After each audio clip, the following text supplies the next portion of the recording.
July 18th. Okay, welcome to the July 18th Lions Bay Council meeting at 6 p.m. We have a quorum present, so with that, I'll call the meeting to order. Do I have a motion to call the meeting to order? So moved. Second. Sure. All in favor? Okay, carried. And we'll move right to the closed portion of the meeting. So a motion to adjourn or move to close. Second. Second. All in favor? Carried. Okay, I can close it off.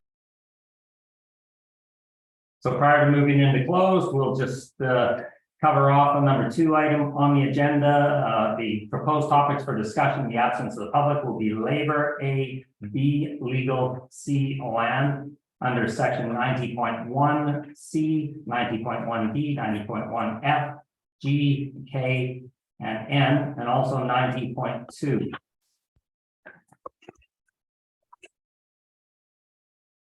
And that would be 90.2A and B. So with that, motion to move to the closed portion. So moved. Second. All in favor? Carries. Okay. All right. Councilor Reuters online, is he? Yes. Okay, and my phone G. Where are my shoes? Where are my shoes? I've been wearing my shoes for 4 days. Hold on a second. Here just happens to You might have to mute a few people. Yep. get that.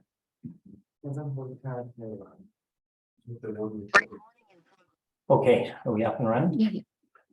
Okay, welcome back to the July 18th council meeting, and we have nothing at this time to report out from the closed session, which was adjourned. That will pick up again at the end of the open session. So with that, we'll open up. Do we have a motion to open meeting? Second. All in favor? Yeah. Motion carried. Okay, I'll just begin with, we're privileged to be meeting and doing work on behalf of the residents of Lions Bay on the traditional unceded territory of the Squamish and Musqueam nations. That will call me to order, and we'll move right to the adoption of the agenda. Motion to adopt the agenda. Second. Okay, all in favor? Sorry, we'll have some discussion on that. Apologies. Can we mute everybody? Yeah. Yeah. Working. Perfect. Thanks. Okay. Any additions to the agenda?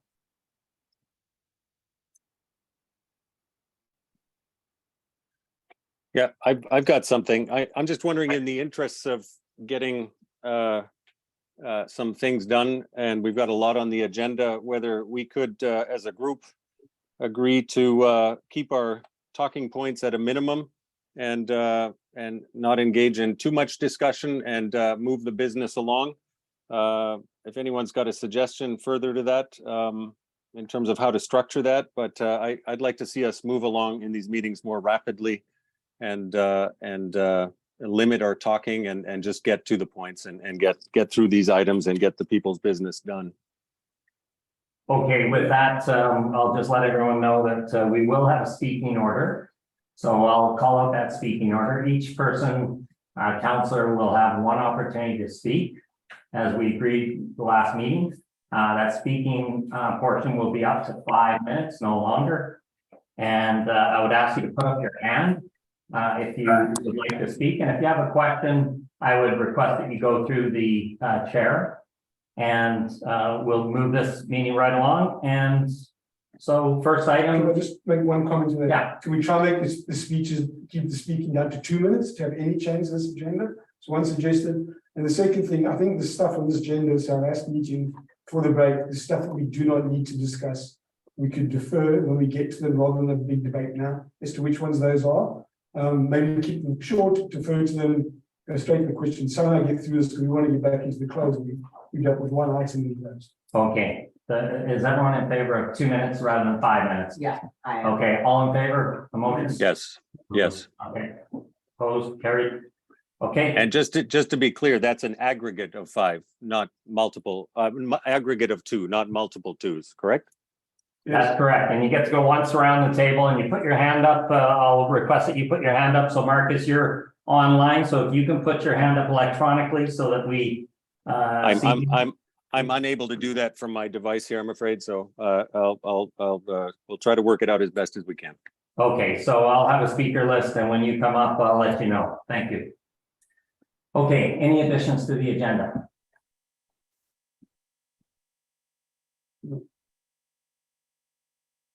Okay, I will, if there's no additions, I would have a motion that we add Phil Fulkerson to the speaking portion of the meeting right at the beginning, so that he can give us an update on the fire hazards and what's been developing here in Metro.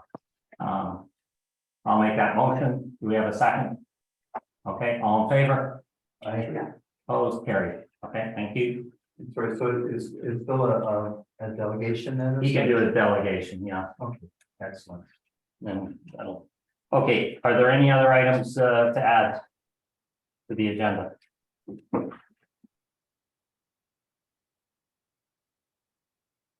Okay, I have some on-table information, but I'll stand it out when I'm discussing the topic. okay, Just a point here, if there's any on-table information, it should have come at the time of the adoption of the agenda, not be handed out mid-meeting. I think we've had this problem before. Okay, it's material that you believe you received by emails. Anyway, that's fine. It's not a huge issue. okay. One other item I would add is just rules for proper communication. I think we need to have a short discussion on that.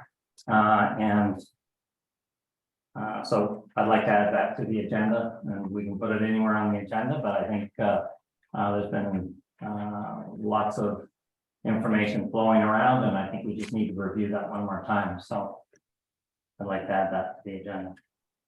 Yeah, I don't know what that means, and there's no information on it. I'm not prepared to go into an open-ended addition like that.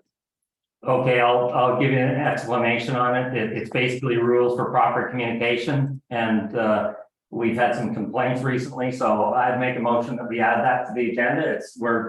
We've talked about a 2-minute maximum here, so. Communication between who, Ken? No one knows what you suggested. We have no idea what you're talking about. Okay, make a motion second. And I have a seconder, and then we can have a quick discussion over this. Could I suggest that it just go under mayor? I'm fine with that. Well, only the two we'll be talking about, so I don't know what I'm not sure what he's talking about. The mayor was one. It's about, if you want to see the agenda, tell us what you want to talk about.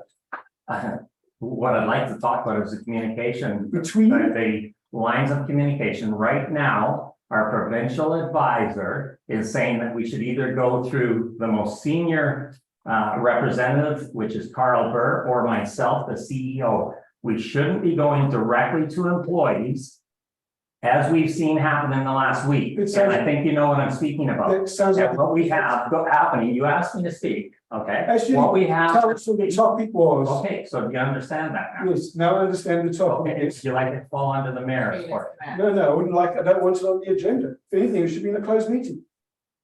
I'm opposed to this coming onto the agenda. Shouldn't be. Randy, can I propose that to the agenda? Is that something that has to be in a closed portion, or can that be talked about in open? I don't think it necessarily needs to be in a closed meeting at all. I think it's part of how you function as a council and how you relate to your staff. Okay, thank you. I'd like to add it to the agenda. Do we have a problem with adding that to the agenda? This would be communication, chain of command. Chain of command communication. Okay, all in favor? Aye. Opposed? Opposed. Opposed. Okay, motion carried. We'll add it to the mayor's section. Okay, any other items to be added? No, okay, all in favor of approving the agenda with those two additions? So moved. Second? Sorry, all in favor? No, I told you the post to that item, so I'm not going to vote for you. Opposed? Opposed. Opposed. Okay, carried. Motion carried with the two edits to the agenda. Okay, with that, we'll move to the public portion of the meeting.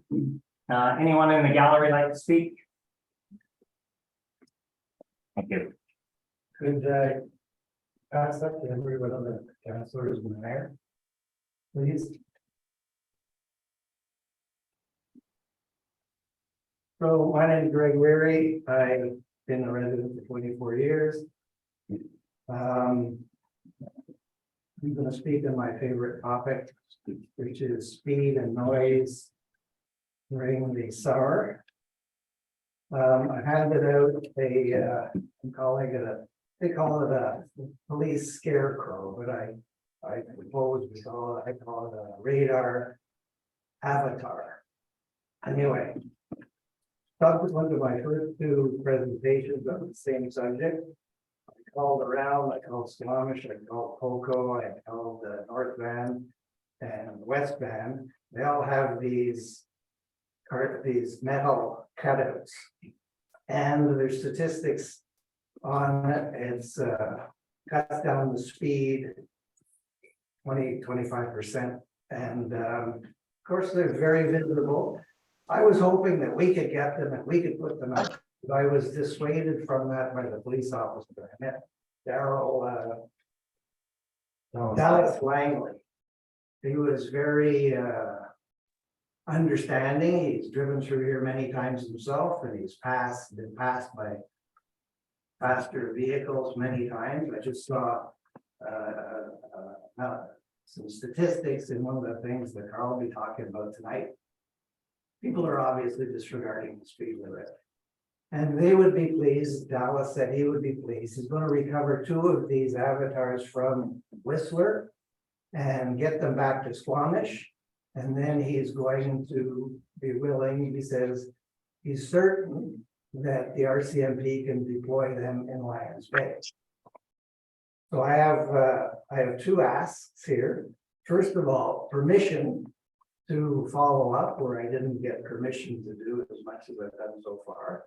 And secondly, I know council's going on break for a month or so.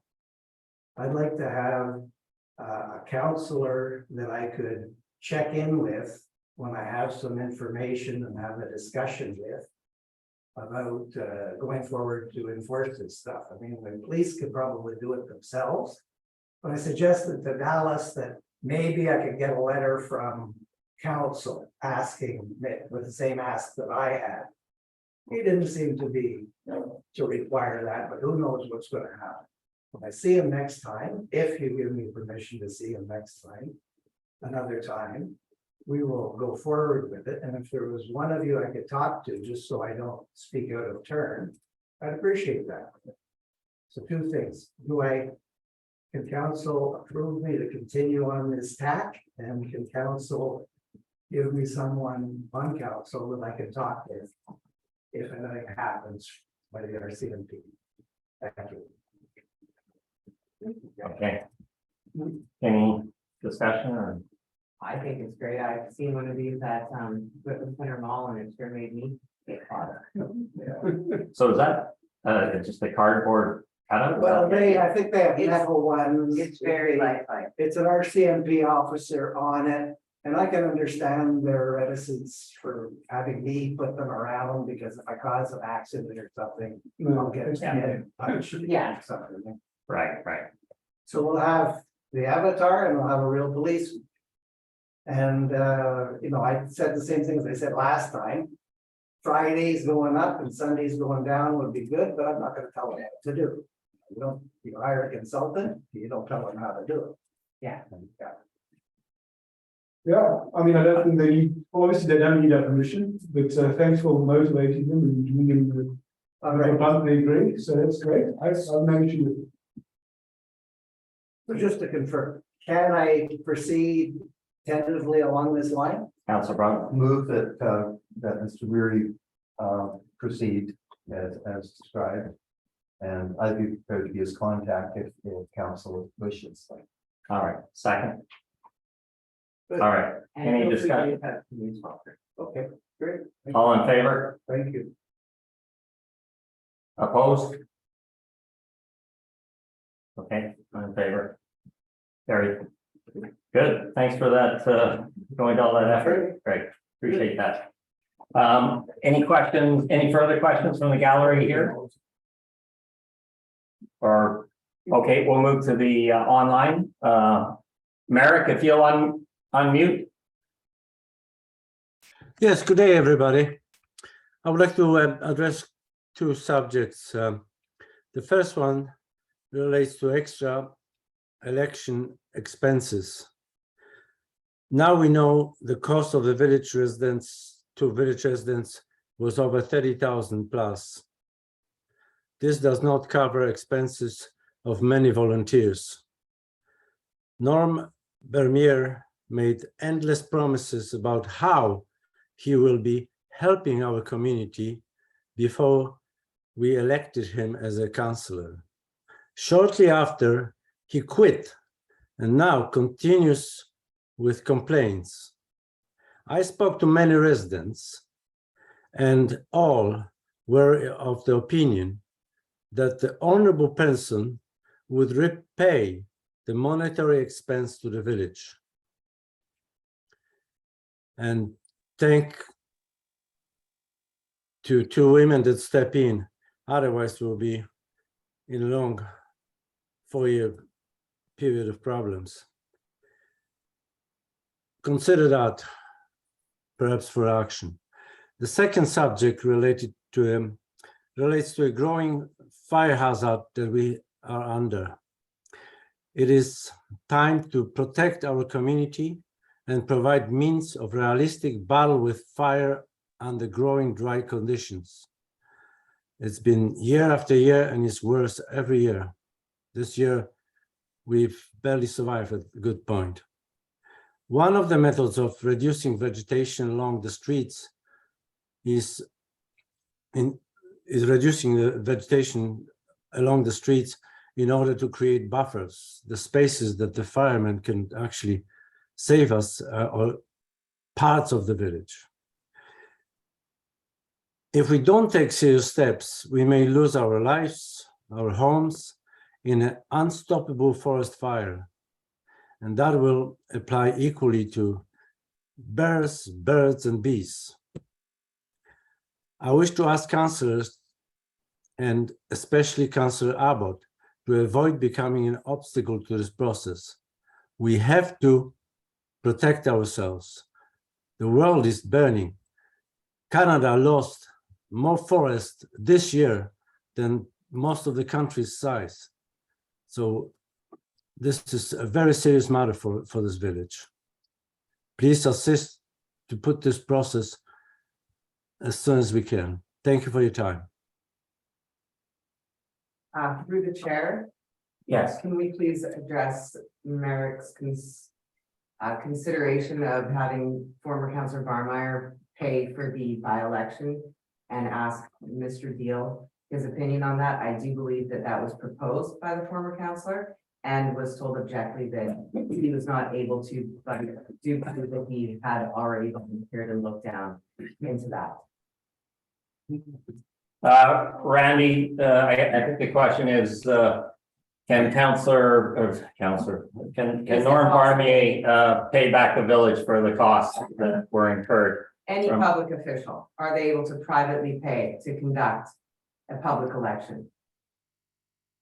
That's a good question. I've never actually been faced with that. My instincts say I don't see any reason why he can't voluntarily pay for that by-election, but I'd have to defer to an election officer to get the right answer on that. Okay, thank you. America, can you put your hand down, please, unless you. Oops, sorry. Okay, Norma Rogers. Hi, can you hear me? Yes. Yes. So my neighborhood, Bayview Mountain and Sunset, is a trailhead parking lot in the summer. On sunny weekends, the upper parking spots are taken by mid-morning, but cars continue to drive around checking for spots. Early hikers leave mid-afternoon and selfie hikers seeking a house sound background arrive later. So hikers are arriving and leaving all day. Some suggested creating a message board, but advisories about the availability of parking spots above would be difficult to accurately update. I walk on Bayview and Mountain every day. I'm disappointed about the increased garbage and alarmed about the amount of cigarette butts. Roadside vegetation is overgrown and very dry. Even a flicked ash could become an emergency. I wonder if trees need to be trimmed and vegetation clipped to reduce our fire risk. I appreciate Public Works Manager Beer's parking report, but I want to express my opposition to the idea of adding parking to the gravel pit area. This is our watershed, and more people would increase the fire risk. Also, there is a likelihood of water contamination. Our dog would find human waste near the lower part of the Lions Trail after most sunny weekends, even though they passed a porta potty at the trailhead. I believe we need to limit the number of hikers in our watershed, not facilitate them by adding more parking spaces. Thank you. Thank you. Anyone else before we move on? Okay, we'll move on to the delegation then. And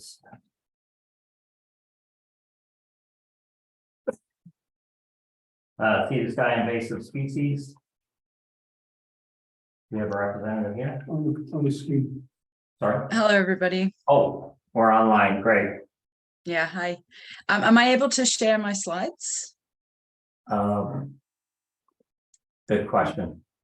I can If you try, could just please one second. introduce yourself just to the gallery and to the Sure, online guests, that would be helpful, I think, for everyone. Yeah.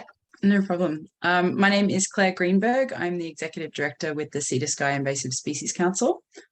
And I am going to be speaking today about invasive species management and education initiatives in Lions Bay. So if you just bear with me one moment while I see if I can get technology going.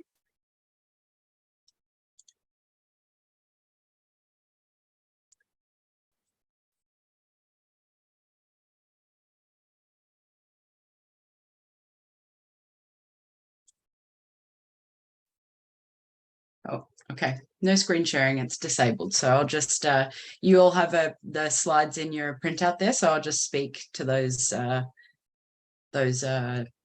graphics. Thanks, Claire. Okay, so with many recent changes at the staff and council level, I wanted to, sorry, just one sec. I'm just going to exit my slideshow. We thought it would be a good opportunity to reintroduce the Invasive Species Council to Mayor and Council. The CISC has a long history with the Village of Lions Bay, and over the past few years, we've been carrying out more invasive species management and education initiatives, which I wanted to give an overview of today. So I'll just start with who we are. We are a registered charity and nonprofit society. We have 16 staff in the peak summer season, and we're run by a volunteer board of directors and advisors. We have just over 550 society members. Our mandate is to minimise the threat of invasive species that impact the environment, the economy, and human health in the Sea to Sky corridor. And we work obviously not only just in Lions Bay, but throughout the Sea to Sky. Our region basically covers the regional district, the Squamish-Lillooet regional district boundary, areas C and D, plus Lions Bay.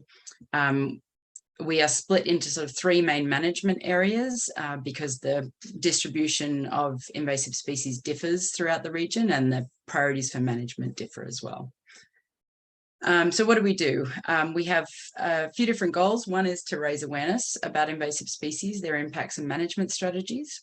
And we facilitate the flow of external information and provide a source of expertise on the topic. One of our main roles is to improve collaboration and coordination between partners and to enhance communication and information sharing. And then there's the sort of on the ground part of what we do, which is to prevent new species from arriving. And if those species do arrive, we implement our what we call EDRR protocols, which is early detection and rapid response, to prevent their establishment. And then for species that are already present in the region, we work to minimize the spread of those species through integrated invasive species management efforts.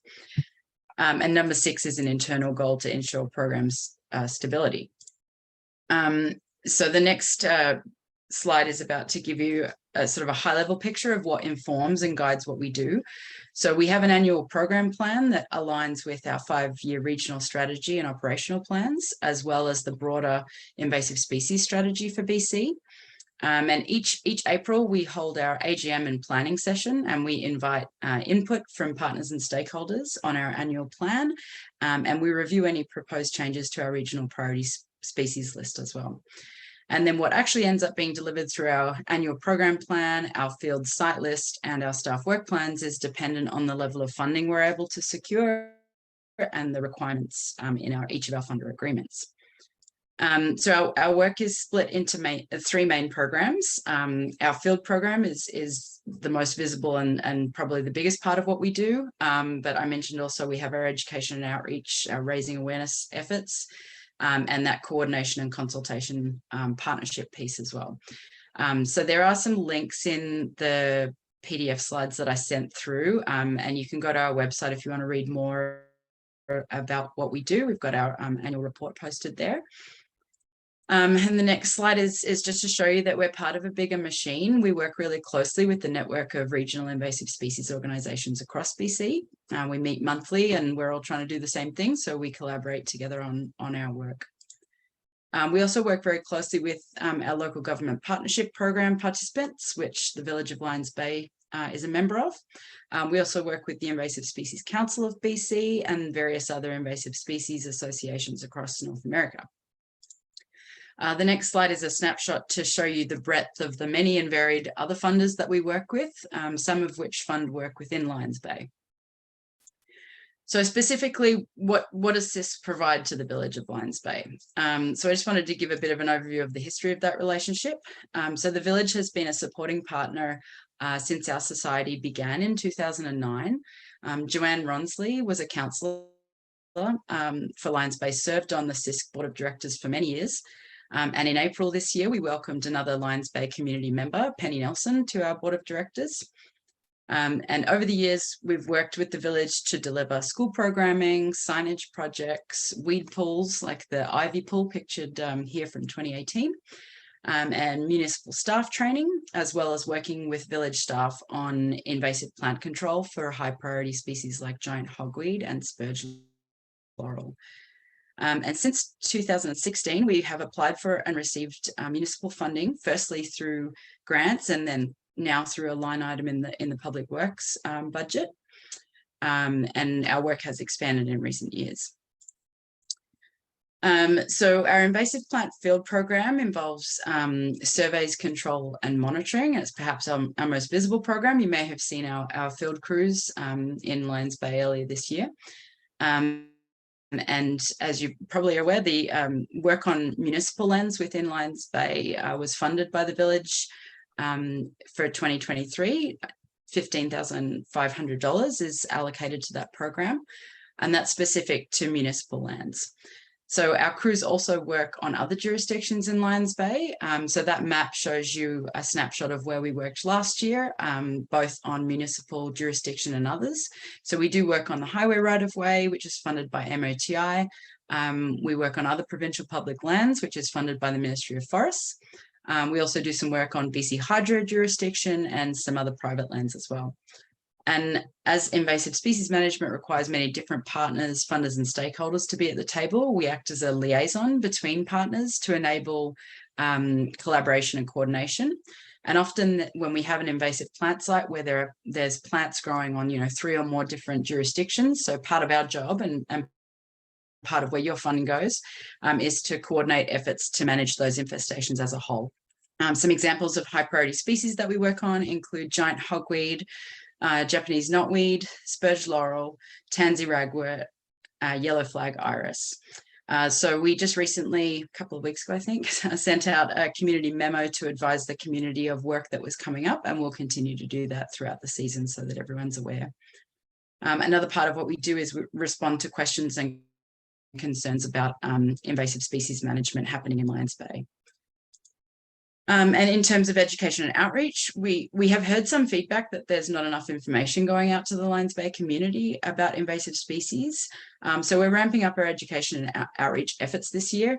CISC's education and outreach program delivers both regional scale as well as locally focused education and outreach resources. And for 2023, the Village of Lions Bay approved $1,750 going towards these efforts. However, this is just a small part of a pool of funding that we've secured from other funders, and we've applied for grants that allows us to deliver these education outreach initiatives. So in addition to the regional scale info resources we have available on our website, like species fact sheets, we've got online course content, resources for teachers, etc. We have prepared some things that are specific to Lions Bay. So there's a picture there of our new Invader Eliminator kit that's specific to species that people might find in Lions Bay. So that will be coming out soon. We're also offering training and information sessions, both to municipal staff, but also community members in Lions Bay. And we deliver landholder letters when we spot high priority invasives on private land. We do a letter drop and let people know that they've got invasives on their property. Another example of what we have on our website is a specific page for the Lions Bay community, which we'll be updating regularly. So that has information about what we're doing in the field, but also education outreach resources that are available. Other things that we do are we receive and respond to sightings and reports of invasives. We verify the species and then determine, depending what jurisdiction it's on, what the course of action will be. We provide advice and control and disposal recommendations. We respond to various inquiries from community members. And then we also do a lot of digital outreach, so social media posts, and we have our quarterly e-newsletter that goes out to our members. And there's a picture there of a recent poster we updated for spurge laurel. Is a toxic plant that we felt needed some more outreach and warnings about. And in addition, I encourage you to take a look at our website. There's a wealth of information on there for different species and for different audiences. And if you think we are missing something, please let us know. That's all I have as an update, but thank you for the opportunity to present today, and I'm happy to take any questions. Thank you, Claire. Any questions from the councillor? Right. Well, yeah. Go ahead. Well, I just think that this is tremendous, and when coupled together with like the butterfly garden people and the I can't remember the regular species or natural species garden on Lions Bay Avenue. I think it's a tremendous initiative. So thank you. Okay. Anything else? Thank you very much, Claire. Appreciate your coming and speaking to the community. So thank you very much. And I've seen the signs around the village and the highways, and often wanted to learn more about it. So thank you very much for that. No problem. Thanks for having me. Okay. Thanks, Nick. Okay. Mr. Fulkerson, we'll hear from you, please.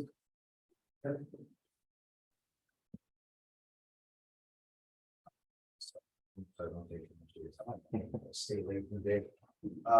My name is Phil Fulkerson. I'm the Village Emergency Program Coordinator. I appreciate the opportunity today to talk to council and everyone online. Great to see the community involvement there.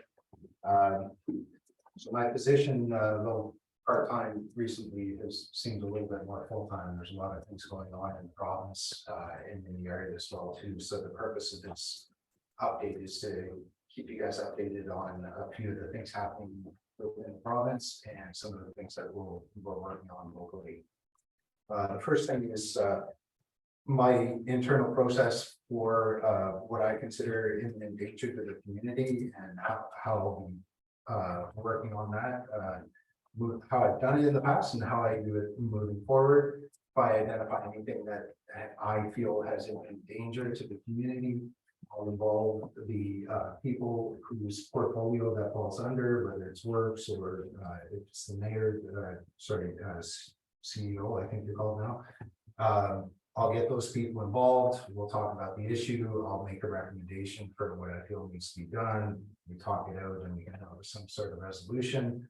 then send out an email to the emergency program coordinator committee meeting members so that they know what's going on there.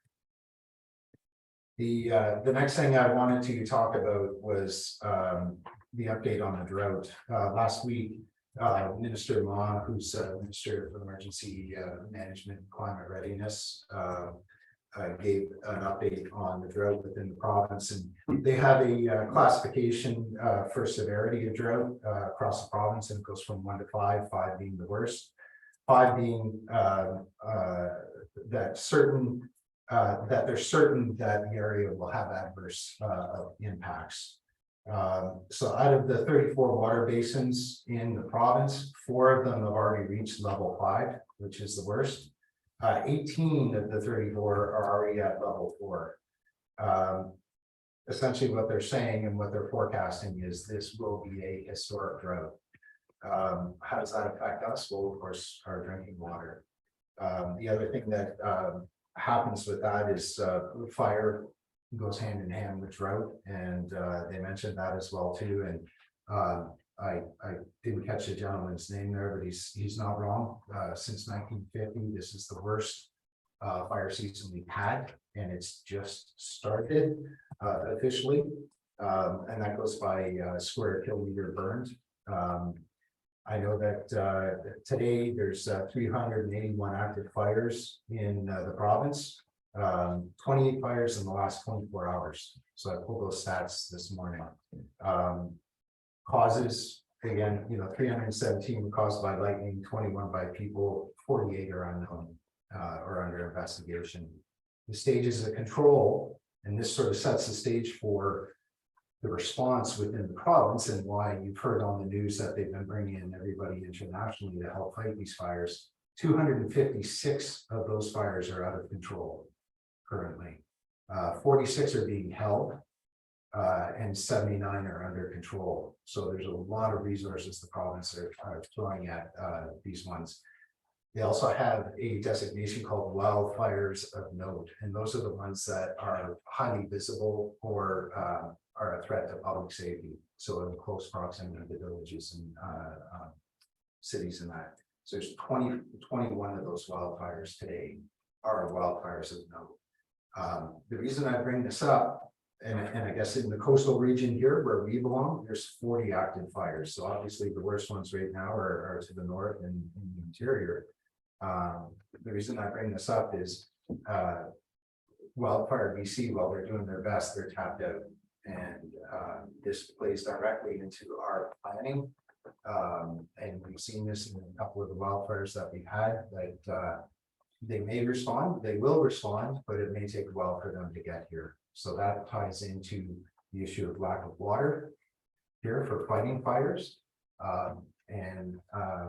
It now is the time for drastic measures and planning to happen so that we can stand by ourselves. And that's the key takeaways.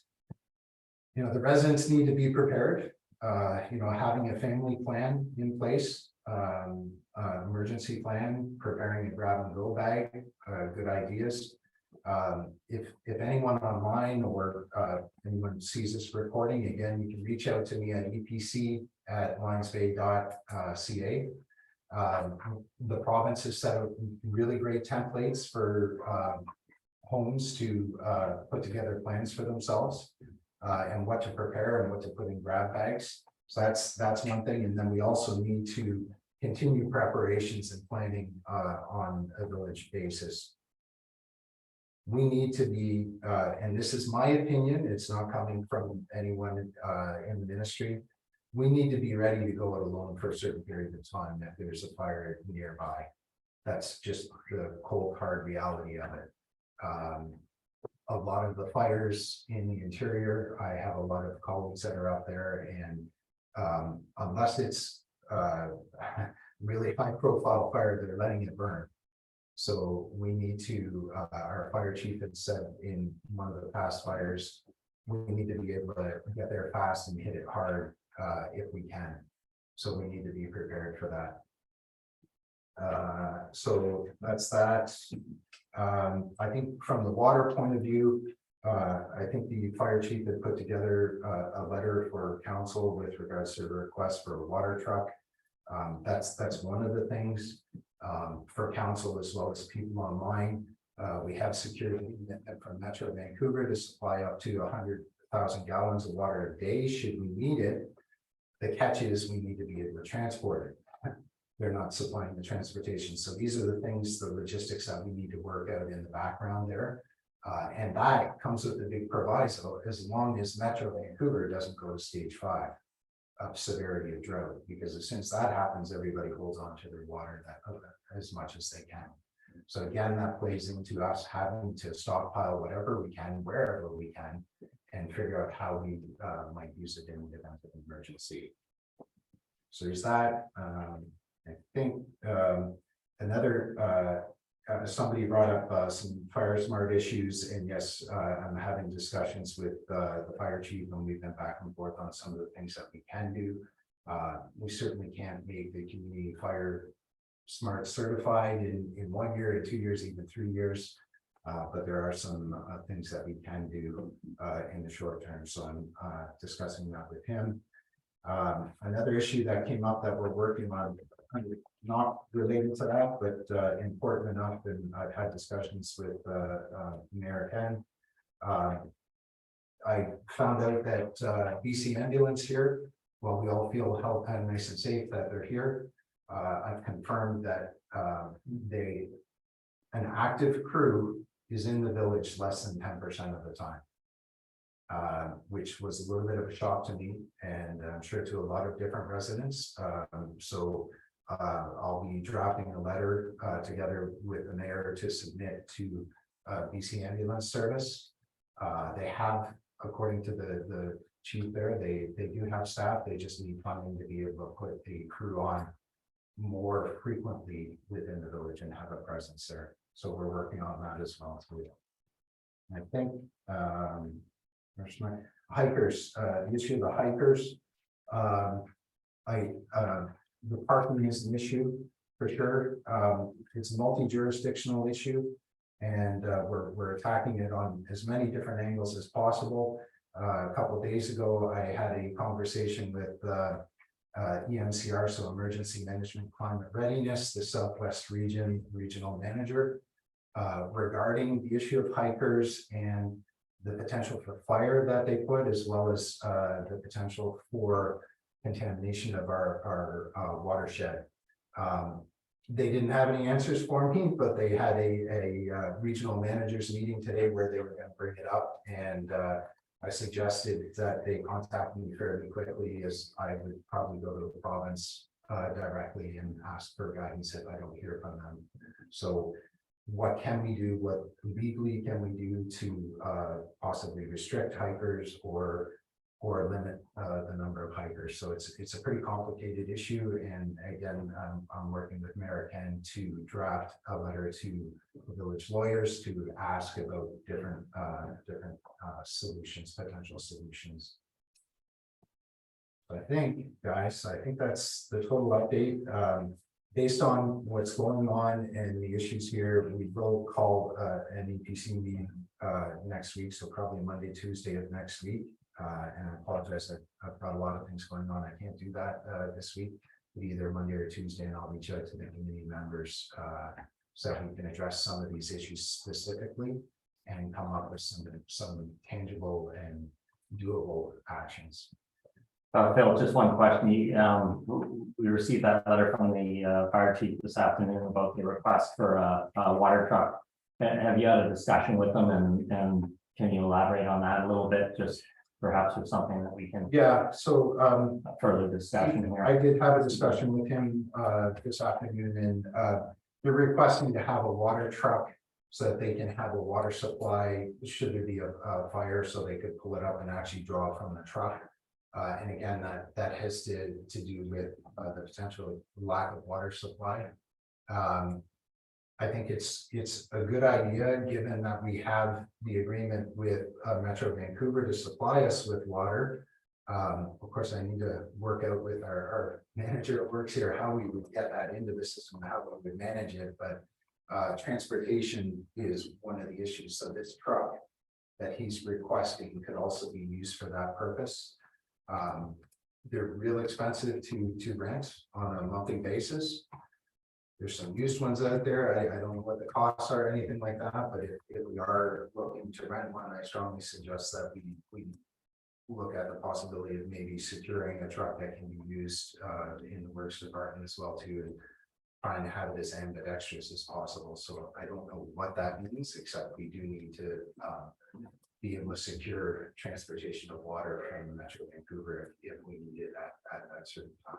So multiple uses there for fighting fires, as well as potentially transportation of water. Did he say how long it would take him to source any vehicle like that? Had he looked into it or? He didn't say anything. I did a quick search on the internet. There's several used vehicles across Canada, but I don't know if that's the best option or not. We're sort of out of my wheelhouse. All right. Any comments from the councilors? Carl, it'd be worth, I'm sure, discussing with the fire chief just on if there's some sort of crossover use of that. Well, the fire chief's ask came out of discussion that I initiated with him. Perfect. So the idea behind the water tender is to be able to utilize the non-portable storage in 2 tanks in the village, the 10,000 gallon, 100,000 gallon Ocean View tank and the 10,000 gallon Brunswick tank. As council knows, we're required by coastal health to have an air gap. So we can't connect it directly to the water supply, specifically because they don't want to get into the mains. But we can have a hose.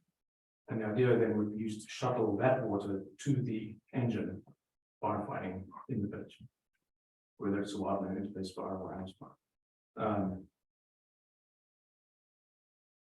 You know, that as you know, the engine holds 500 gallons. It's about 4.5 minutes worth of firefighting water. The tender holds between 5,000 and 10,000 gallons. You know, the arithmetic is simple. They would suck out of the tender, keep 500 gallons. The tender would scuttle back to the nearest tank of the 2. We don't believe that the tender could reach phase 4 or 5, but it could reach the other 2 non-portable storage tanks that we have, and at least utilize that water when the the hydrants run out. Okay, do we need a resolution to have them look or try to look into securing something and maybe come back to us? What does council think? Well, that's what fire chief's ask is. He wants authority to either lease, rent, or buy. But obviously he needs to come up with business case before that can be approved. But you know, we've already discussed it. He needs to find one. Tell us what it costs. Okay, are you gonna move forward or he's gonna move forward on that? Yeah. So you don't need a resolution from us until you find something, identify it, come back to us? Yeah. Okay. By the time council comes back, it'll be too late for this season. But I remind you, the need for the tender is. Maybe we call a special meeting if it's something that, necessary. Yeah, the need for a tender is if we run the main storage drive. That's not happening yet. Yeah, this will be a catastrophic wildfire. he's probably gonna have to move, you're gonna have to, you have to move on something fairly quickly because it'll get tougher and tougher as the summer goes along. Sure. Yeah. We can call a special meeting if we need to.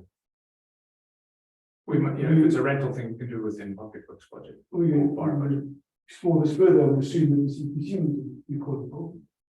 Maybe the better. We can discuss it at the UPC meeting, and maybe he'll have a little bit more information by that. And that's what I'm hoping, that we can work through some of these issues and get some direction before you guys head on break. Okay, Any other questions? Folks? Thank you. Again, if anybody has any specific questions, you can. just how would we fill those, the tanks that aren't being used right now? How would those get filled? Are they already hooked up and we can divert water? Specifically not hooked up. Vancouver Coastal Health would Yeah. have a connection. We Somebody would, manually? we would have to do some pipe work and then fill it with their approval using an air gap over the top with. Because, you know, they don't want backflow, Yeah. they don't want impossibility for suction into the lines. They haven't allowed it thus far. Can Is you, the piping from the tank to the main tank It's all been cut. gone? Gone. So you have to run pipelines. Well, I mean, the pipes go right by the tanks, but they're not connected. Okay. There's a gap. Pipes haven't been removed. No, they're not. You should jump around. We can jump right. Exactly. Let's talk about that because the MCR really thought that was an amazing idea. So we may need to get the province involved with Vancouver Coast Style. Yeah, I mean, not to belabor the point now, but you know, if we've gone through 550,000 imperial gallons of water in the Harvey tank, that's because we've got a real issue. Is another 100,000 gallons coming out of the ocean view tank, the non-portable tank can help? Is it worth? It's probably worth trying. We should have a tank that we obviously need a tender to make use of that 100,000 gallons. Okay, Thank But you. the tender would have other uses.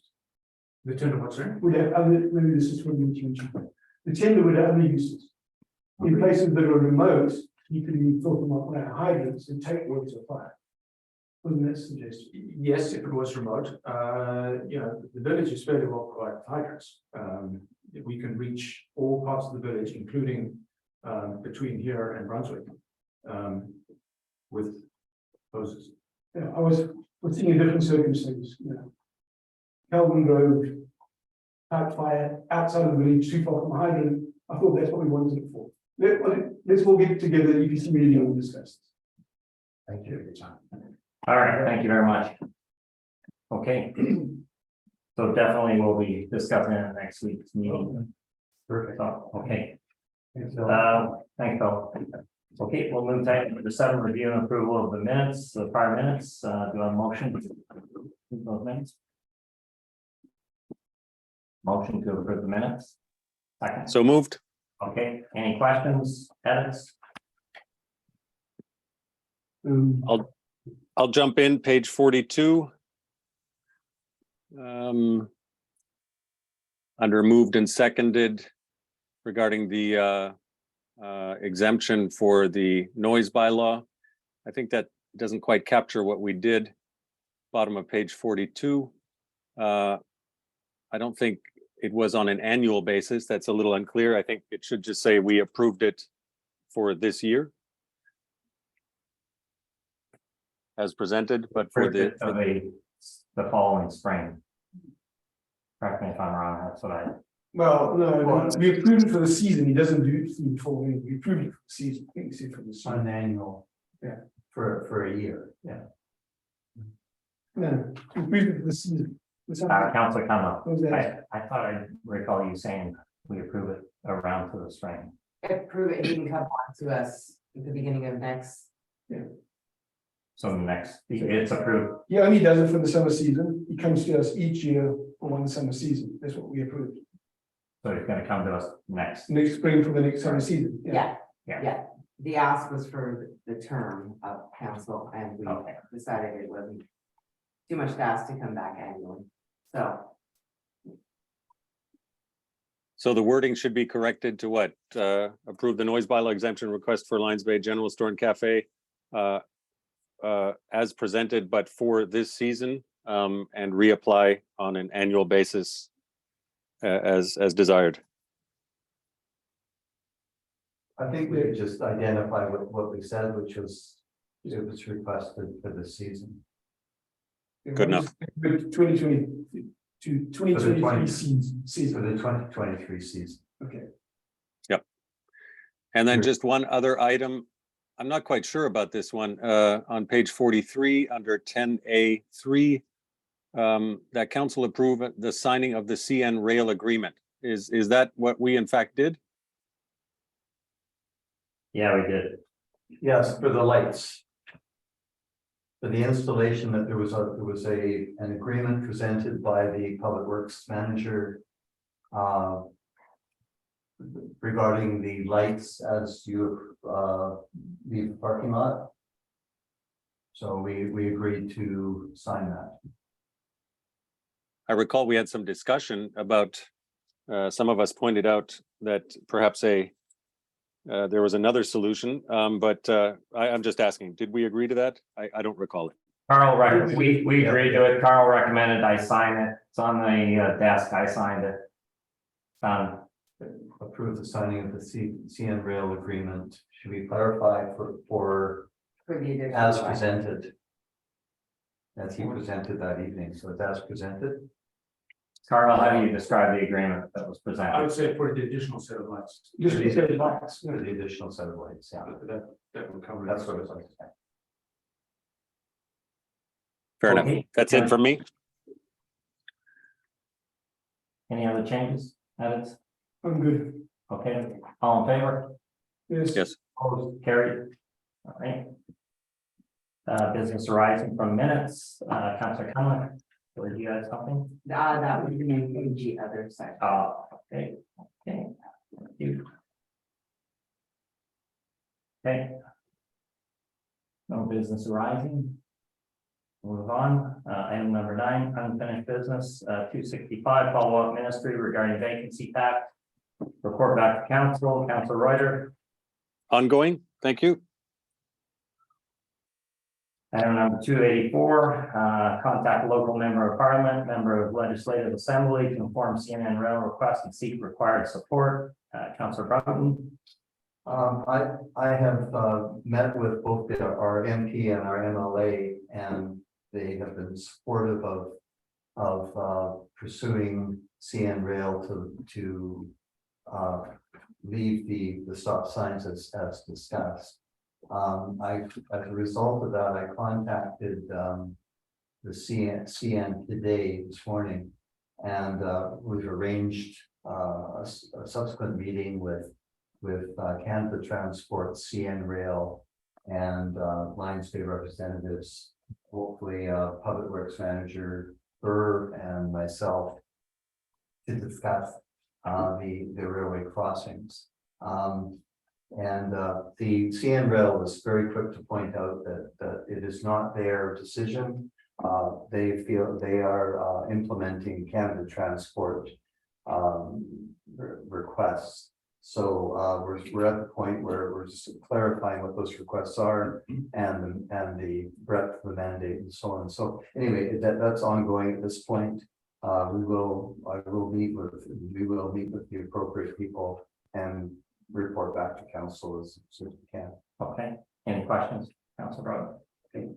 If there's if you wish, I've provided this a one-pager to both our MP and our MLA. And if council would like a copy of that, I can certainly provide that to you.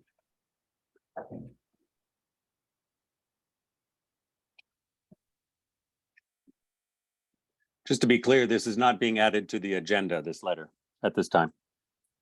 No, it's not being added to the agenda. It's their information. And I'll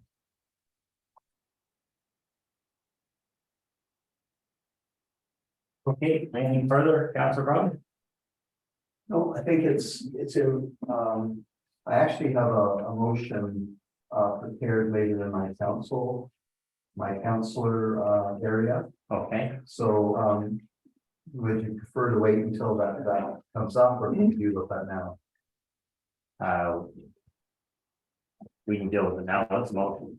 Okay, if we go to section 10B under Councillor Broughton, that the recommendation is that Councillor Broughton continue to advocate for the safety of all residents on Lions Bay roadways regarding CN Rail's proposed removal of stop signs based on train car interaction only, and that the overriding responsibility of the village of Lions Bay to determine the roadway safety of the village.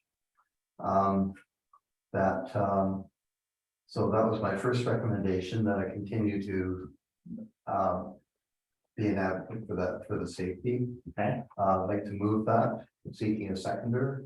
okay, second. All right, discussion. I'll be quite honest, I'm not sure why we need a resolution, Michael. You've got, you can't really talking to them and carry on with what you're doing. I don't know what's that. There's a lot of words in the resolution. Maybe there's more than we intended, but I think happy just for you just carry on where you are with that resolution. Okay, with council support. Yeah, I would agree with that. Okay. Good. Okay, anything else? Second recommendation is that I meet with the CN regional representative, which I will do. And yep, that's it. Okay. Okay, great, thanks. Okay, item 285, apply for the disaster mitigation and adaptation fund or otherwise report back to council. Carl, any update? Well, the deadline is noon tomorrow, our time. It's ready. Council has a resolution in the agenda to backstop the application. Whether we get or not, I have absolutely no idea, but I'll speak more to it when we get to that rest. Okay. Thank you. Thank you.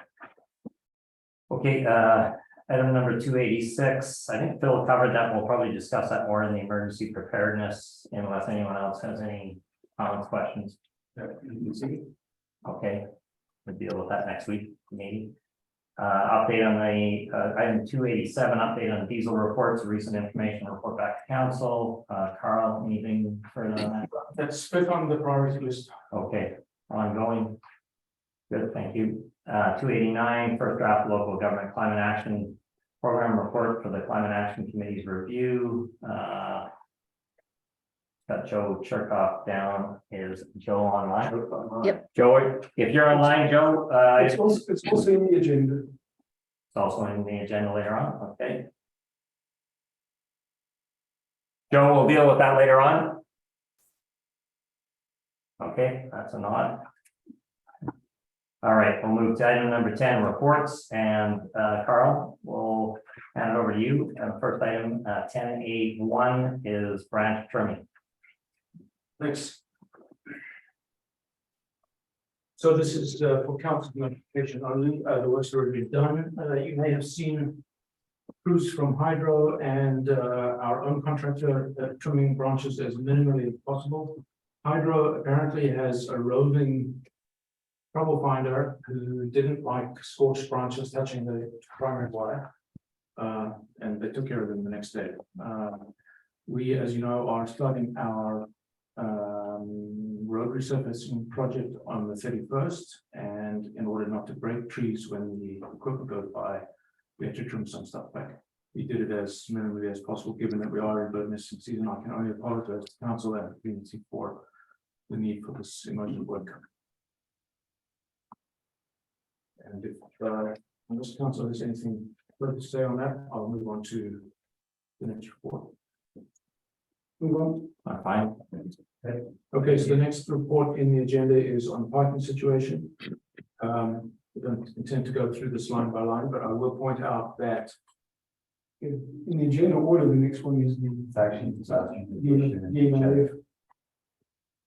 the what's right? Disaster mitigation. 10-2. Oh, in the agenda, I'm sort of in the body of it now. Because you never report during the order. Yeah, sorry. So just enlighten me, what is the next one? That I'm- Okay, the recommendation is council direct staff to submit the application Okay. by July 19th deadline. Okay, so there's a bunch of verbiage in there that Infrastructure Canada would like to see, or are going to see, whether they like it or not. And so staff's recommendation is that council pass this resolution.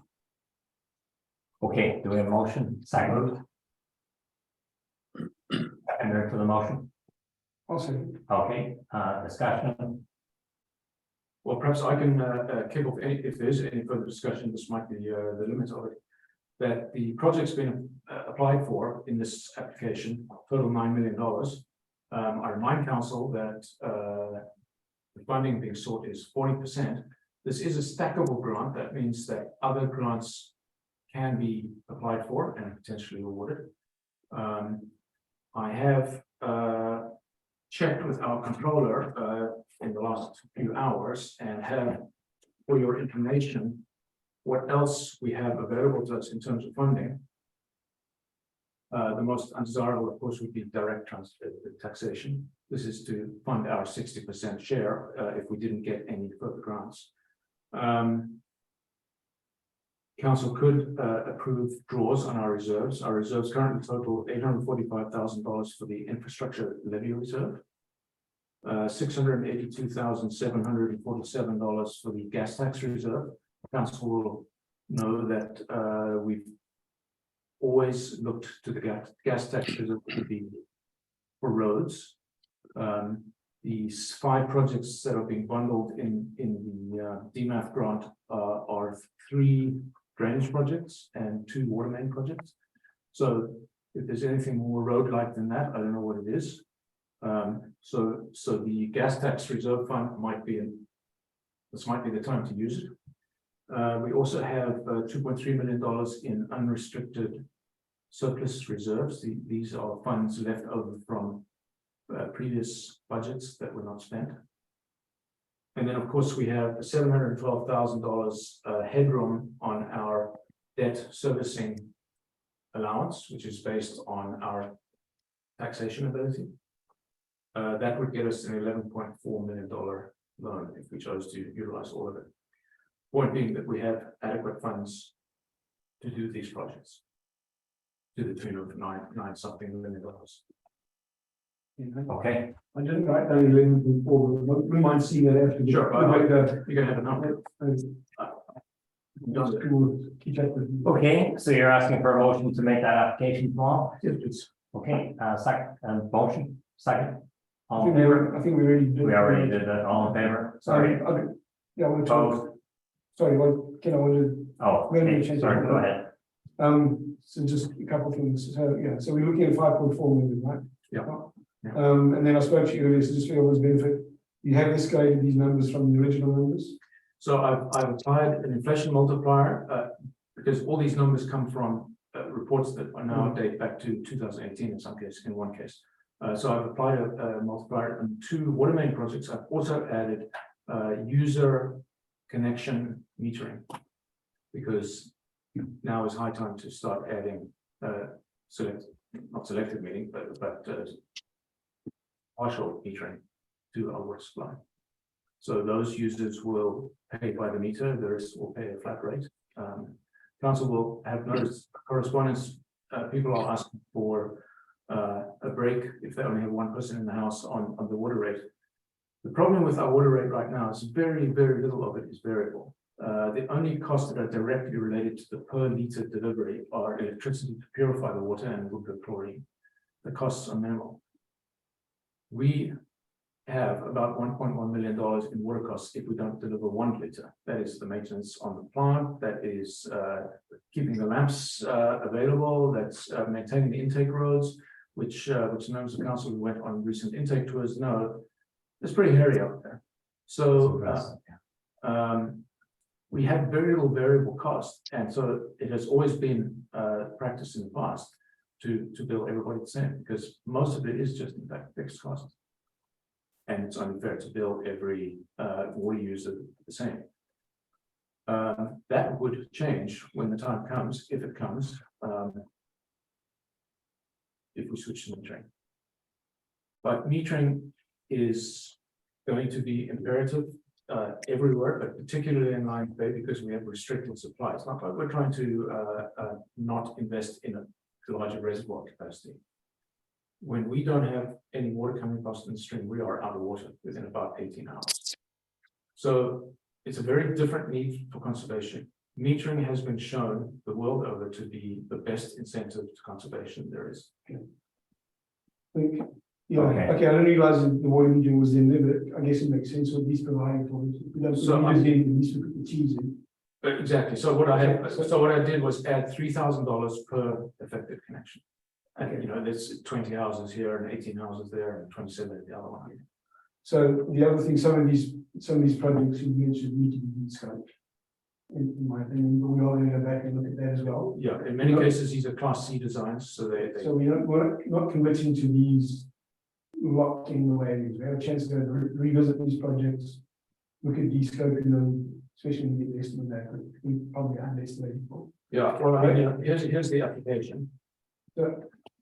And yeah, it's testament to work done by Lions Bay over the last 5-6 years to put together things like asset management plan, infrastructure master plan, these shovel-ready plans, of which we have 5, and all 5 in it. 3 of them are drainage, or 2 of them are combined drainage and water main, and 1's the drainage alone. They've been cleverly named acronyms selected by me, apply to all of them now. Well, some of them you inherited. Some of them were yours. Clever is subject. Yes. Okay, guys. Okay, so I just. Any other comments? Yeah, I've got one other comment. This is something just sits me a little bit awkward. So $5.4 million we don't approve $4 million in budgets in a 15-minute conversation. That's No, of course not. not what we can do. That's not what we do. And it commits us to virtually all the money we're going to spend in the next 8 years. So it's going to come back to council for some level, some verification at some point in the planning session. Over the next 8 years, in fact. So do we add something into the council commits the municipality to fund through the next, through the next budgeting and strategic planning sessions, 60% share to support this grant? Well, yes, I mean, that'd be fine, although I prefer not to, because the bundled up, ready to be signed by the corporate officer, version of this res would have to be reprinted by me at midnight and be given to the corporate officer to sign and get back to me by noon tomorrow. But that's just a housekeeping thing. We can certainly do it if council would feel more comfortable with different wording. I would feel more comfortable adding the wording throughout our budgeting cycle and strategic planning session. So that we do have an option, if somehow we have, we're going to do it. There was a bit of a big ask and something more urgent, we can look at adjusting it. I mean, but the chances of if that happens and we do get it, maybe it's not the whole 9.9 million. The flexibility to say, hang on, we're only going to do portion. So this is just an ask to make that application. We would have to put our portion forward to actually conduct it and finish the project, Yes. like Neville said. So we're not committing to that. So I just want to put the words in there that we commit to making this happen through our budgeting and planning sessions, so that someone doesn't think we've actually signed away $5.4 million tonight. No, by no means. I mean, you know, let's assume that in a happy event that we do get the grant, the council then has to accept the grant, and that's when the rubber is the road. Yeah, and at that time, we might want to have those wording in the grant that says we're going to do this early session and we'd like to choose. Sure. So, are you talking about at the sentence that says, and further that council declares support for the application project commits the municipality 6% share of the estimated $9.9 million total cost of the project from 24 through 32 if we fund it? Yeah, so commits the municipality through the budgeting and strategic planning session Yeah. to fund the 60%. Okay, yeah, that's fine. I can. Well, I if I can just throw in there the language that subject to discussion and agreement during the budgeting and strategic planning sessions. Well, I think one word committee in there, otherwise they might not see it. Yeah. I don't think they necessarily need the word commits. Okay, sure, all right. Although they, We're committing to apply to the funding, so I think there's a commitment on that. yeah, I mean, you know, I did put this in here to raise council's awareness. You know, you're asking for a grant that's gonna require us to spend quite a bit of money. Well, actually, all the spending we have, right, yes. Yes, If we don't spend it, we don't get the grant. If you get the grant, you must spend it. Or it expires. If we let money on the table expire, we'll never get another step. We have to spend it. And believe you me, we need to spend it. we've got 8 years. We do have 8 years, so. And there's a fairly flexible grant about, there was wording about And we can layer it. We can layer. and we can stack. Stacking is the approved term according to the bids, but Yeah. yes, and we will of course be applying for other grants. Right.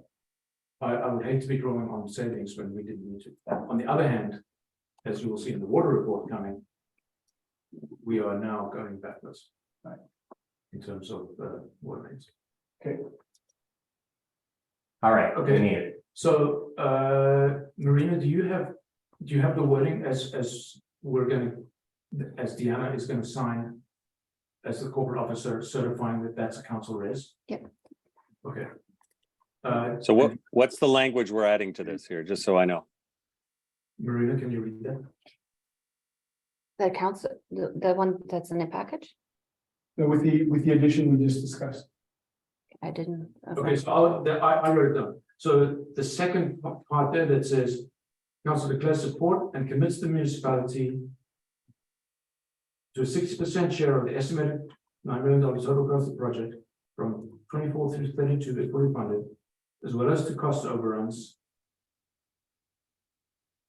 No, that's not gonna work either. I've written down here through the budget. It was meant to become after the word municipality. Okay, commits the municipality through the budget and strategy planning process to a 60% share. Okay, got it. Okay, I'll type a preview to that res and have Deanna, the corporate officer, sign that. Deanna, I don't see you, but I know you're here. So Yeah, I'm here, Carl. Yep. So just send me a certified resolution and I will sign and certify it. fantastic. Thank you. If you have any questions, you can always reach out to Liz. Yeah, could we change that wording to not through, but subject to approval in the budgeting and strategic planning sessions? Sure. sure, Yeah. okay, Well, I want to, because I'm going to preview this before the minutes come out, but I want to make sure that I'm getting exactly the way. Subject to, please say it against Councillor Washington, subject to. Subject to approval during the budgeting and strategic planning sessions. And then continue. yeah, okay. Strategy or strategic? Strategic planning sessions, are they the budgeting and strategy or strategic planning sessions? Yeah, that's what they call it, yeah. Yeah, that's correct, Jim. Okay, go ahead, thanks. Okay, all in favor with the edits? Yes, Opposed? Carried. Okay. Carl, the next item is the parking. Okay, so that report is on page 47 of package.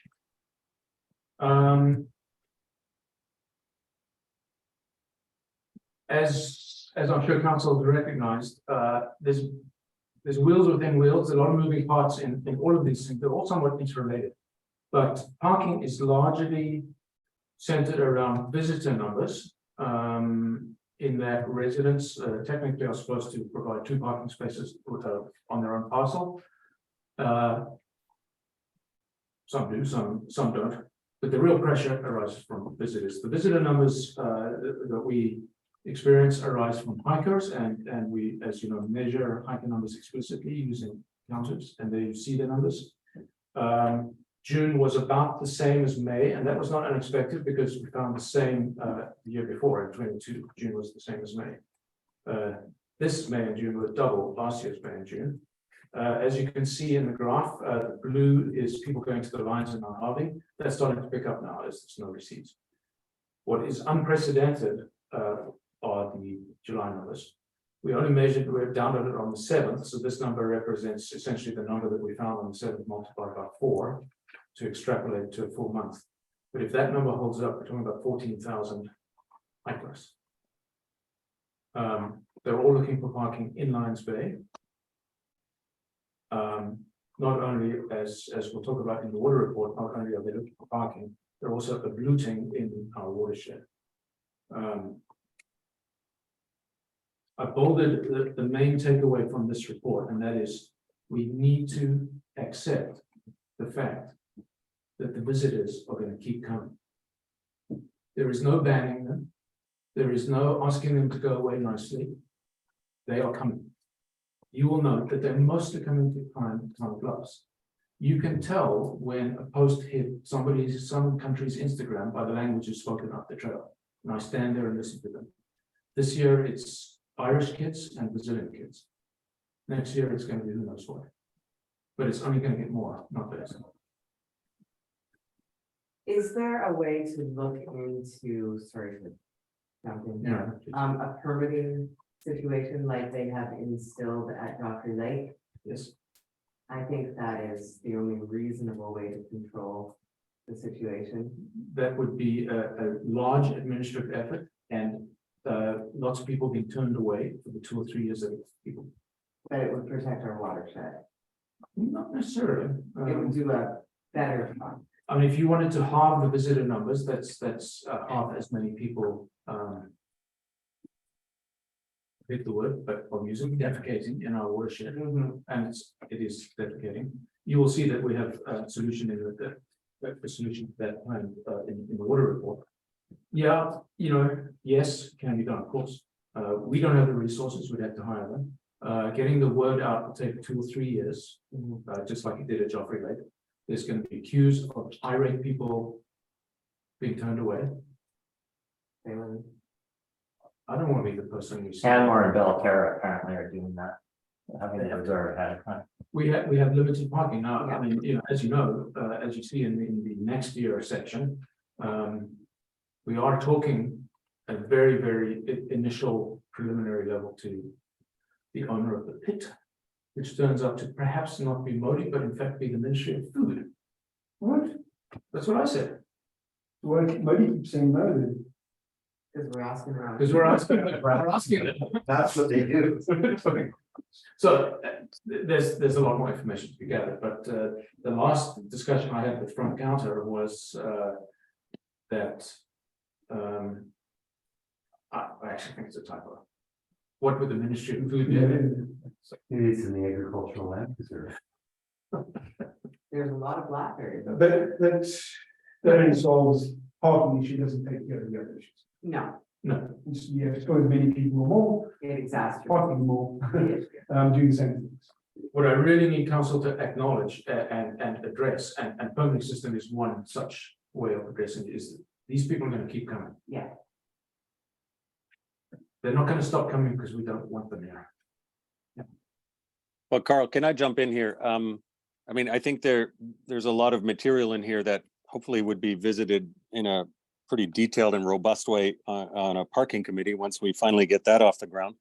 But to the part on page 48 about your signs, I'm not quite sure on what the banning of motorcycles is referring to, but it seems to me, and I have also spoken to people who hike and park and then are consternated to get a ticket after they've paid for their permit and have parked in a permit area and then have misunderstood that applies only to resident permits.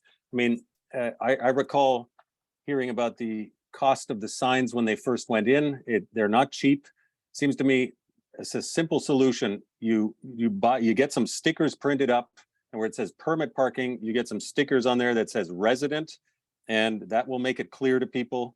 And under the pay parking, if you have to, you get some other stickers made up that say visitor parking. Although I think if you have resident parking and then pay parking, I mean, go ahead, get some stickers that say visitor parking. I mean, that would be a much cheaper way and a clear way to help people understand, because I think a lot of them are making mistakes. I don't know why we would need new signs, and I'm also unclear about this only after 10 p.m.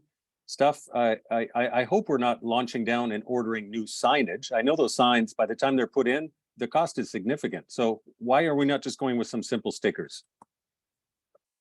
Well, the short answer is there's no space on the existing signs, but the new signage is designed specifically to address the problem of people thinking that the ticket they've just bought from the pay machine is a permit. The permit looks like a permit. We don't like using the term resident. It induces resentment. We get a lot of cars with decals in them being keyed, not a lot, but enough to know that it's a protest. I hear a lot of commentary up specifically at Sunset, but also down at the beach parking. Why do these privileged people, there's some epithets in there that I won't bother repeating. Why do these privileged people think they deserve so much parking? So I don't like using the term visitor or resident. It's permit. And how you get a permit is by being issued one by the village. You might be a firefighter, you might be search and rescue, you might be whatever. But Carl's and Marcus's point, we've discussed this for a couple of years now, to be honest, and it goes to a lot of these people, second language English, and they believe they bought a permit. That's why. And I don't know, I don't understand how this is going to make them go away with any of this perception they bought a permit. I think if there's any resentment, it issues from a lack of clarity. I mean, there are many places that we go all over the Lower Mainland where it says resident and visitor. I don't think that in itself causes any resentment or vandalism. I just don't see how it would. It's the frustration at thinking that you've complied with the rules, and then it turns out you haven't because the instructions were poor. And some simple stickers would solve that. Cheap. Well, you know, we have the decals that say resident parking permit on them. The idea is that this is the slightly less offensive version of that, but it shows what a parking permit looks like. The idea is that we're going to trial these. We're going to order about 50. It's going to cost about $250. They're not that expensive. The expensive part is putting them up, obviously, but we want as an experiment to see if this makes a difference.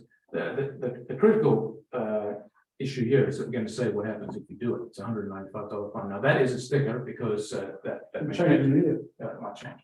Well, it should be, yes, realistically, you get might not change, might not change. I don't think these people, because they see a picture of what a parking permit looks like, they're still going to understand that there is need to receive one of those. I'm with Bob, I don't know why we didn't put this resident decal on last year when we discussed it, or maybe it was even the year, I think it's definitely last year, it wasn't the year before. I don't know why we haven't done it yet. Well, I mean, it's, the layout hasn't been approved yet. It's very hard to get the sign company to actually do what I'm asking. We could change that to resident parking permit. Or just a simple sticker that says resident and put it above where it says permit parking. I mean, there's space on there. Well, that would be a worthwhile experiment and extremely cheap. Yeah. I'm fine with the sticker. I think there is some confusion out there. Oh, there's definitely confusion. People think they have one. Let's put the stickers on and see if it changes. Yeah. Because yeah, I mean, we've all heard it, all of us have seen someone walk by someone with the same puzzle book. I thought just put it bad English, whatever. And they're all looking at each other. Okay, I can do that. And I'm sure Maria's getting plenty of complaints along those lines, I would imagine, but yeah, all right. Okay. Let's move on. We've got lots to cover, but perhaps that sticker, Carl, is a start. Okay, item number 4, highway safety noise. Carl. Okay, thanks. So that is the next report starting on page 50. I won't go on about points 1 through 7, 8, because that's just history. The reason I even put these in a companion was so that people, council and public, know that we're aware of these issues and we're doing something about it. What I would like council to consider is the recommendations that we see on page 52. By the way, your report's illegible in the agenda document. Yeah, I did notice that. Yeah, but I saw that, and then here it is. Beautiful. That's beautiful. This very different. I also saw that. I asked about that and what was the It also issue? happens It's when I went into around the, when I went into the, it expanded, so. When they were. I mean, the report is an old report. Many of you will have seen it. And in fact, the graphs are the germane things, and the graphs actually came through in the Gulf text. But I'm not proposing that you sort of delve down into the details there. The finding of the report, which is from 2017, quite old. I'm requesting that council request Modi. I would agree with that, considering the increase in traffic and visitors and so forth with what happened during COVID. We got discovered even more so than we had previously, so that's way. Well, I mean, if you see that drop there, there was a distinct drop in COVID, but I think this was at the bend at the top. Yeah. I think they stopped in Lions Bay. Okay, so the motion is that the council requests Modi to update the 2017 speed study, and the council requests Modi to commission a noise study to be run. I think they should be done separately so that I can make them separate asks of Modi. Okay. All right, let's do one at a time then. First one, update the speed study, motion for that. So Second, all in favor? Yes. Opposed? Carried. Okay, second one is motion that council requests Modi to commission a noise study to be run on any non-rain day at Lions Bay. Motion for that. Second, all in favor? Sure. Yeah. Opposed? Carried. Okay. Next motion is the council resume advocating for the ASOD pilot at Lions Bay in concert with the Squamish Council. Is that the average speed over distance? Yeah. Yeah. Okay. I put that forward. All right. Second. Second. If I can just interject before you vote on that one. So Councillor John French at Squamish, as you know, as a piece of forwarded the correspondence, is interested in resurrecting this. he proposes to meet with the minister, who's the same minister that was met with in 2018, to resurrect this. I recommend that the mayor gets with Squamish and speaks with the united voice. Councillor French seems like something the technocrat wants it to be run at Lions Bay, because he's concerned about highway closures. Right, I mean, it would be great to be run here if we, but I'll step forward and work on whatever way you recommend. There's, yeah, I mean, there's a report which I'll brief you on. It seems to be the best practice on controlling all drivers' speed all the time. It's not a gotcha, it's not speed radar, it's something that's hated the first time they run an installation in a given jurisdiction and begged for in the second through N installations. Because why? It's not so much the speed control, it offers journey time predictability. That's what people turn out liking. Question here. Any budget implications on this one? No, this would be Ministry of Transport endeavor. So no, there'd be no municipal cost. Okay, we'll call the question. All in favor? Opposed? Carried? Yeah. Thank you, Carl. Just one other comment on this when it comes back. So on the last council, this one went soft. And it went soft, not because council didn't support the HID, as you probably remember, because the council didn't support increasing the speed limit to the village. So let's try to see if we can make sure that doesn't come back as one of the conditions. I would suggest that the vendor of the ASOT technology will tell us exactly what it needs to be. Okay. It'll be modeled, it'll be known. As council knows, maybe that. The council, I think they were reflecting public opinion when we got it, when it included needing to increase the speed limit. So let's put that up front, that the support you're going to give the community for this is not going to be as strong if it comes with having to increase the speed limit. No, I know that. Okay. And I will just point out that the community needs to actually read the report to understand that the speed limits that are posted today are not followed at all. So they're kind of irrelevant. The highway was designed for 80. It was posted for 60 upon representations of the community. Nobody does that. I think that the thought behind the not, because we did increase it to 70 for a period of time, then we dialed it back. And that was, from my opinion on that, if you're gonna be speeding, then I want you to be 40 over the limit at 100, not at 110. So if you're gonna get your car impounded, you're getting impounded sooner. But if you put an average speed over distance, that's gonna summarize that. And if it goes to 70 based upon the recommendations, then so be it. I guess we just wait and find out. Yeah, I mean, it's not gonna happen in the next immediate. No. This is gonna take a while. There's resistance because the province knows that they will be accused of resurrecting speed radar. Yeah. And so there's a huge public campaign that needs to take place to say that this is not that. This is not the gotcha of speed radar, photo radar. There's huge history in terms of speed limit through Lions Bay and sound levels and all that stuff. So it's more than the discussion here for sure. All right, This will be. let's move on. This will be picked up on at the UBCM. Yeah. Okay, can I just provide one more comment here? We of course shouldn't labor under the illusion that we're addressing the fundamental concern, which is highway noise. With this is one piece, obviously, in a program. It's pretty obvious that we've got pavement issues, and frankly, we've got a lot of issues that go to noise that have nothing to do with speed. When semi trucks are climbing up the hill and going through the gears, they're moving at 40, 50, 60 kilometers an hour, pulling 60,000 pound loads. They're not going to trigger this alert. We've got a lot more work to do, and I hope we're all mindful that this is just one tiny piece of a very large and difficult puzzle. Yeah, thanks for pointing that out, Councillor Roger. In fact, you're right, and that's the reason for the noise study, because I do want to quantify exactly that kind of noise. Engine braking, motorcycles coming through here at the speed limit, but in second gear, in some cases, I think on purpose.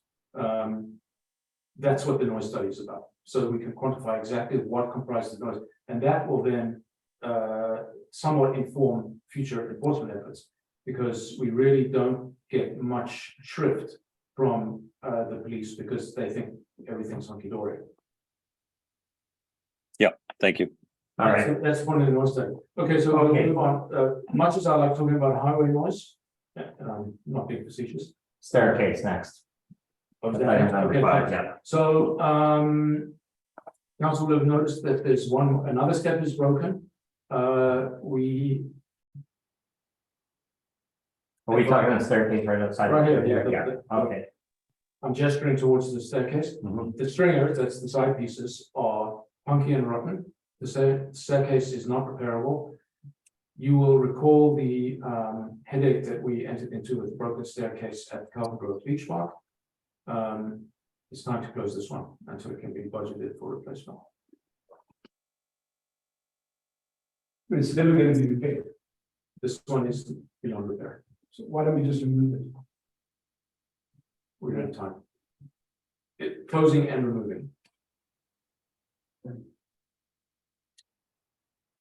All right, so you want to close it down until you fix it. Yeah, I mean, what we'll do is, Replace it. well, replacing it's the budget option. Yeah, if we need it. Do we need it? Well, that's another question. I mean, you can walk around. That's why I suggested remove it, but okay. I find out how many people fight don't really need it, what often you remove it. The problem is we gather ribbon, tape, whatever, even whatever hard band. No, no. We're gonna have to do it, then take it down and keep using it. No, we're gonna put sheets of plywood. So Some of it might be as much work as to remove it as flying the damn thing. Hey, rip it out and be done with it.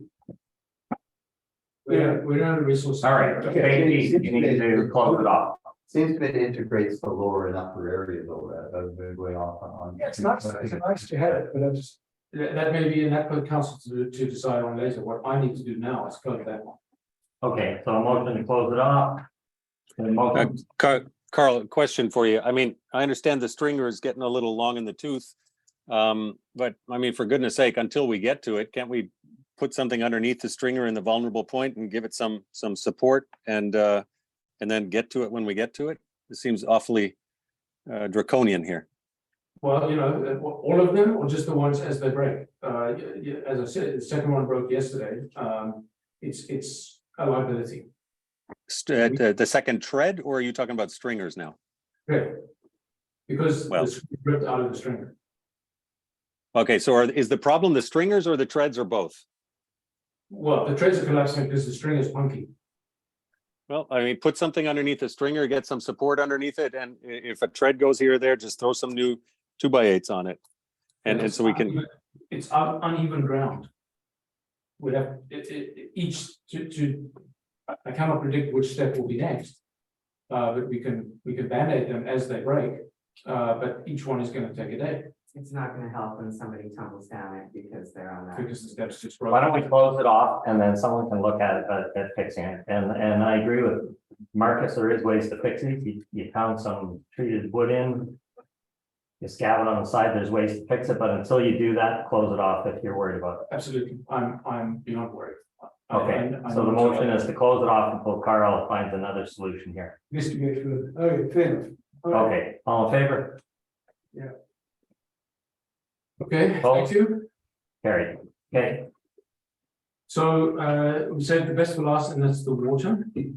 I would say that I see Public Works' main role as keeping the water on. Everything else is nice to have. And so we spend a lot of time, effort, and resources in doing that. Don't need to remind you what the water budget is. It's incredibly high provincially with the number of service connections we have. And that's because we have very challenging supply situation. And there you see the graphs. We're currently flowing, the creeks are still flowing at a very good rate, not enough to justify going to level 2 water conservation yet. However, we will do that quite soon because we need to prepare people for the fact that we most likely this year will have to go level 3. Level 3 is terrible. People's gardens are going to die. We're going to be issuing tickets for the people who water surreptitiously overnight.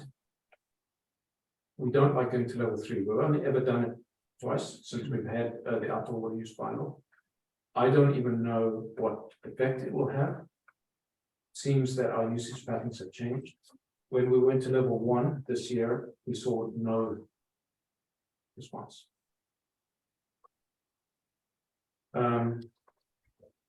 As you know, we've had significant leaks that we've fixed. I gave them over there somewhere. I think it's about 160,000 gallons in the last 4 weeks. We think based on the pattern of the graph, the blue graph that you see on page 65 of the agenda, we think we have about another 150 to find. The issue is that over the last, since July 2016, when we've been able to track this with some accuracy, we're seeing 11% year-on-year increase in leakage. We think this is aging rubber seals. We think this is pipes bending, and it's getting worse every year. Why? Because the pipes move a little bit more in the wrong direction every year.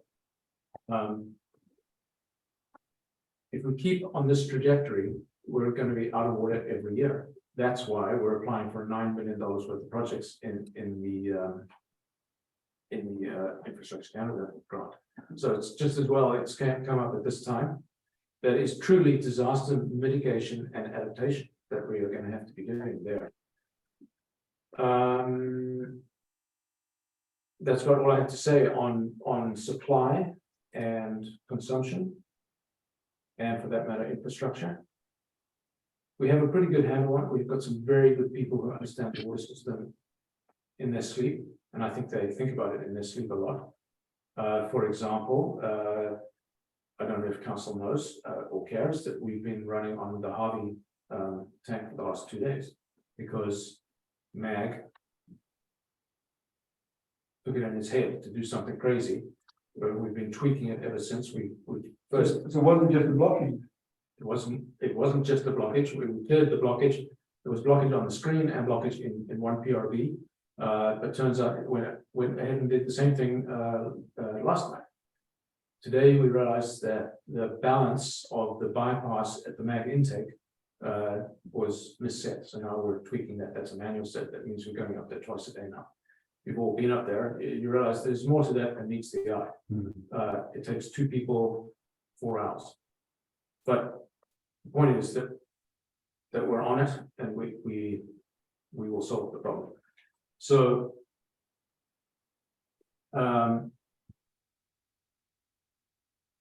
thank you for at least approving the application for the grants, because that is going to be our ultimate need, is we're going to have to replace all of our water mains. They're all 1960s vintage. They're all getting old. In some cases, the material is suspect. For example, Upper Bayview is an asbestos cement line that rots after 50 years, and is now 50 years old. In many cases, the backfill standard was to take the stuff that came out of the hole when they dug it and throw it back in. So rocks are impinging on material. They're getting pushed as the roads slump because the drainage is poor. Your average drainage regime is to try and infiltrate the water into the ground as quickly as possible. In Lions Bay, we actually need to get it into the creeks as quickly as possible, because that water in our topology flows far too fast and washes out the fines and will destroy our new pipes too. So we can't just do water mains, we have to also do the drainage. And lo and behold, that's what we are doing. Okay. Carl, question for you. Last year at this time, and you and I discussed this at the EPC briefly, I think we were at 800 liters per day per capita. And now you're telling us we're at 1,300. So this is remarkable. Is this a massive degradation of the existing infrastructure in 1 year? I mean, something just doesn't seem right here to me. This is almost certainly service line leaks. Service lines are usually 3/4 inch copper. They're usually on the private side of the valve, but we have to find them. We've got 2 under repair orders now. They're smaller in air quotes, 25 and about 35,000 gallons a day each. We have an unexplained flow into the wastewater treatment plant at Garden Grove of about 20,000 gallons a day. That's a double whammy because it's also taxing the wastewater treatment plant. Something will be appearing in Friday's village update on that one. we're going to ask So- them to stop doing it. So to answer your question, these are surface fine leaks, usually occasioned by tree roots pushing small rocks into the copper and putting a hole. That's just unluck, bad luck. So it's not massive degradation. It's just we just happen to get unlucky. So where's the data coming from that supports the conclusion that this is on the private side of the meters as opposed to the public? Because we have no reason to, other than to expect a steady decline in the mains leakage. So these step increases have got to be in copper, and copper is only on the private side. Sure, but it's a supposition at this point. We don't actually have data to support it. It's under the ground. We have no way of knowing until we find it. Yep.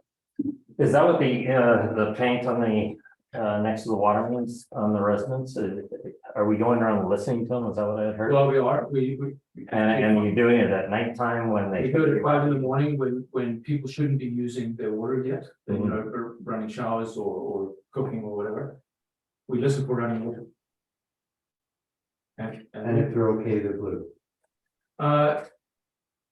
Seems like we only have blue paint down at the yard because that blue is also where the resurfacing. So are they flipping the caps off and listening, or are they just? No, we've got a big heavy microphone that sits on the ground and we listen. It's an art form more than a science. Right. Just to be clear, we're not walking onto people's private properties with this microphone. are we? No. But we need to have a private side leak. So what we do is we get to the water valve, the curb stop, and listen, if there's flow there and not flow 2 meters back towards the water main, we know where it is.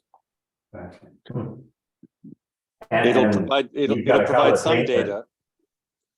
Are you color coding those right now? Is that what that is? No, that's all done by memory.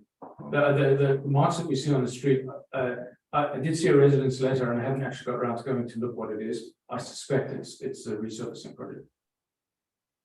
Yeah, it's going to be an interesting exercise. I mean, if you have upgraded your private supply to a poly, for example, those microphones are much less effective. There's going to be a lot of inference involved. Exactly. This is why we need water metering, because then we know, because if we've got an online water meter that will tell us within an hour if there's a private side leak. Okay, anything else? Let's say how much appreciated the crew taking the time to do the tour, do the intake tours, and how incredibly informative it was. And how incredibly professional they were. You know, we had an ulterior motive. It's to get council aware of it's not a walk in the park. We have particularly challenging terrain in Ice Bay. It's the slope's 45 degrees in some cases. It's moving, and future designs for water mains are going to have to accommodate that with thrust blocks, retention structures, underground, clever thinking, vaulting. I don't exactly know what it's going to be, but it's going to be innovative. I've said so in this application. But thanks. They were very effective in conveying the work that they're doing. And Our works people really know what to do. So if I can then just turn to the final page of my report, and then I will finally stop talking. I'm sure everybody thinks with that. And that is the treatment side. I think you should be aware that we're under Vancouver Coastal Health orders to do two things. The important one, which is also to do with hiker numbers, is minimizing, whatever that means, fecal contamination in the watershed. And by that we mean mammalian fecal contamination, and by that we mean human fecal contamination. The numbers tell us that we think we should provide for 500 uses a day capacity. That is not backcountry composting toilet, that's a cesspit, which has to be pumped. Sorry to get so graphic, but that's how it is. That's going to take multi-agency cooperation and funding, and this is where council comes in. It may start with the UBCM. I really would like to see things moving well before UBCM, which is in October. It's not going to happen this season, but Vancouver Coastal Health is patient and kind and understanding, but they don't really care. They're going to order us to put filtration in. We don't look like we're addressing this too sweet. So you say 500 uses, whereabouts are those, That will be- that toilet getting, is it at the base station, halfway up? At the People don't end? need to go at the base, although they seem to sure mess up the porta potties that we have there, nonetheless. No, it'll be at Tunnel Plus Y. All the way up there. Because we think that's where they will want to go on the way up and on the way down. We know that from the piles of toilet paper. We can tell where people go. So you're gonna have to have a pump truck go all the way up to that. Why? And the access to there is better than the past there, but it's certainly not, you're not gonna drive a truck. Not at current condition, no. The road's going to have to be regraded and reditched, so it doesn't wash out every winter. Of course, we like it, in public works, because it makes we can get up. I mean, you've driven it. It's a rough road. A 5,000 gallon pumper truck is not going to get up there in current form, so we're going to have to do something about that road. Now, that's been talked about by the BC Mountaineering Club, by various bodies that have always said, they've come and asked us, can we help do some ditching? And we said we do it up to the village limits. This is a bigger project than some sort of ad hoc. Yeah, they were doing the composite toilet. Just composting toilets now. But they didn't have access to the hiker counts. They thought it was a few hikers. And I would point out that it's only with the advent of Tunnel Bluffs that we have all these hikers. You know, if it was just people going to Mount Harvey and the Lions, you know, that's handled. But it's on social media, and as I say, Brazil and Ireland this year, next year, who knows? Slovenia and Slovakia.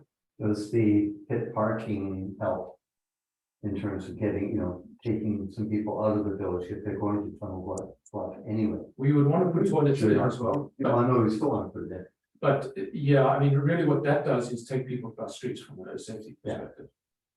Not to mention it Doesn't resolve the other issue.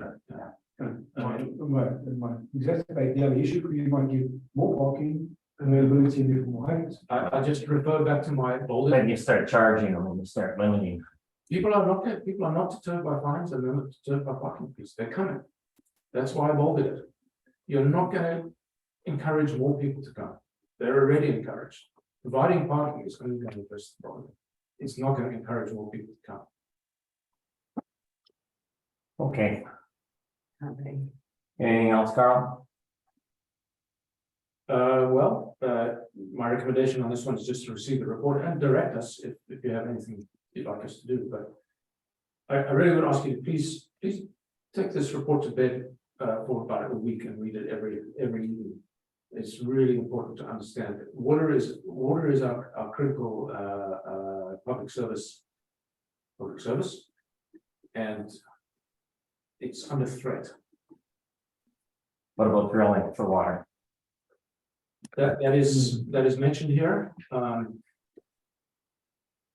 It's not budgeted. What I would want to do there, it is in Alberta. I'm going to be bringing a proposal to council when we come back in the fall to install a metering weir on Alberta Creek just to see what it does. But the idea would be to drill a test well in Alberta to see. We have been testing it for arsenic, which is, you would expect arsenic in proper country. We haven't found any, so that's promising. We think that there's as much flow, subterranean flow, as we see on the surface. That's good. We could build another weir, or we could do a well. And we have an intake there. We do. It's completely disused. I was up there this afternoon. We have a license. We have 5 licenses on Alberta. Much use they are, because our most consistent creek is mag, but the storage on mag is only a 100,000 gallon tank. And so we have to run mostly on Harvey, because that's how we provide fire reserve. Well, Carl, let's be clear. I mean, drilling and tapping into these underground reserves. I mean, we got to be clear that these are pretty fantastical notions given our budget limitations. I mean, those are high risk endeavors, huge budget risks and gambles. Yeah, I think I think we have to focus on doing what we can with what we have at this point. Absolutely, this is a 10-year horizon type project. Try to access some other funding for drilling. Well, I mean, a test well is not the same as a production well, and judging by the surface flow, I would like to think, once we get more corroboration from the UBC hydrology study, that there is some underground flow in the Harvey channel. I mentioned it here, the UBC study would seem to indicate that we don't have this mythical underground river. We have these cascading basins that are only fed from the surface. No. Yes, it's not rain directly above. There's no aquifers or anything there. There's not aquifers leading from Lake Never Ending. Well, yeah, big discussion. Okay. I've done it a few times, we're gonna do it again, we're gonna keep doing it, I agree, maybe we should move on. Okay, That's probably enough now. that's great, Carl. Thank you very much. My pleasure. Thank you. Thank you. Okay, Joe Chirkoff. Are you there? Yep. Joe, do you want to unmute? I'm gonna keep 1 minute. Okay, well, why don't we have a 2-minute break there? Sure. And Joe, we're gonna call on you next.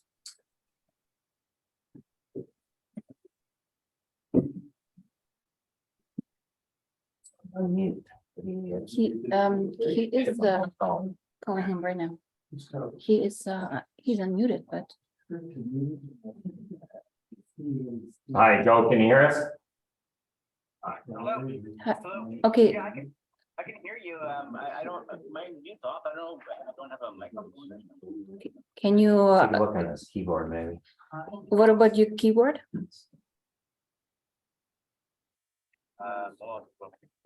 Like what about your computer? Joe, get closer to your mic. I'm sitting right in front of my computer. He's sitting right in front of us.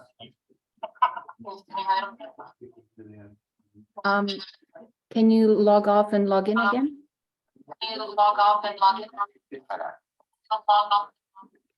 Oh, the EPC people. They're talking about surveying as well. Yeah, I don't like the EPC. I think it's because they need a survey, need a census. Yeah. Mandatory stuff, but building. Everybody. I think.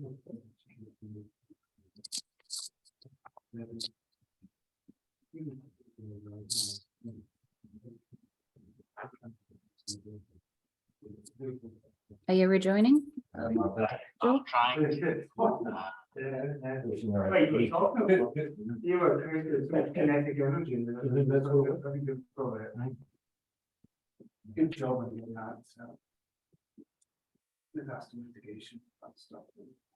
Well, no, I mean, Well, I know, but honestly, the last time you and I talked to the beach, I thought it not gonna get that. That's when I put the, Literal fighting fire. yeah, that's when I put the deadline was. Here is computation, notice our. 3042. Okay, what about now? You know, so I generated this thing about. Yeah. Nope, not through via Zoom. Yeah. I guess I'm just gonna have to call in. I don't know what's going on. Maybe they'll do it all. It's open. He could phone in. Can you call in? Yeah, I'll call it. Like I think the extension is 10014. Let's see what we do with this one. You can call this line? Yeah. Well, you can call the phone lines. This is Zoom phone. Yeah, but I want him to call that line because we can't hear him. Don't you gonna get a big echo, you know? Probably, yeah. But then, but if, I mean, this. He's called the Zoom, he's called the line with his phone, and we can't hear him. You should, you can. Is he on his computer? He's on his phone. Joe, are you on your phone or on your computer? This is on my phone. Can you hear me? Is there no echo? We can hear. We can. Switch your phone on. Okay, I'm gonna put my phone right on the table.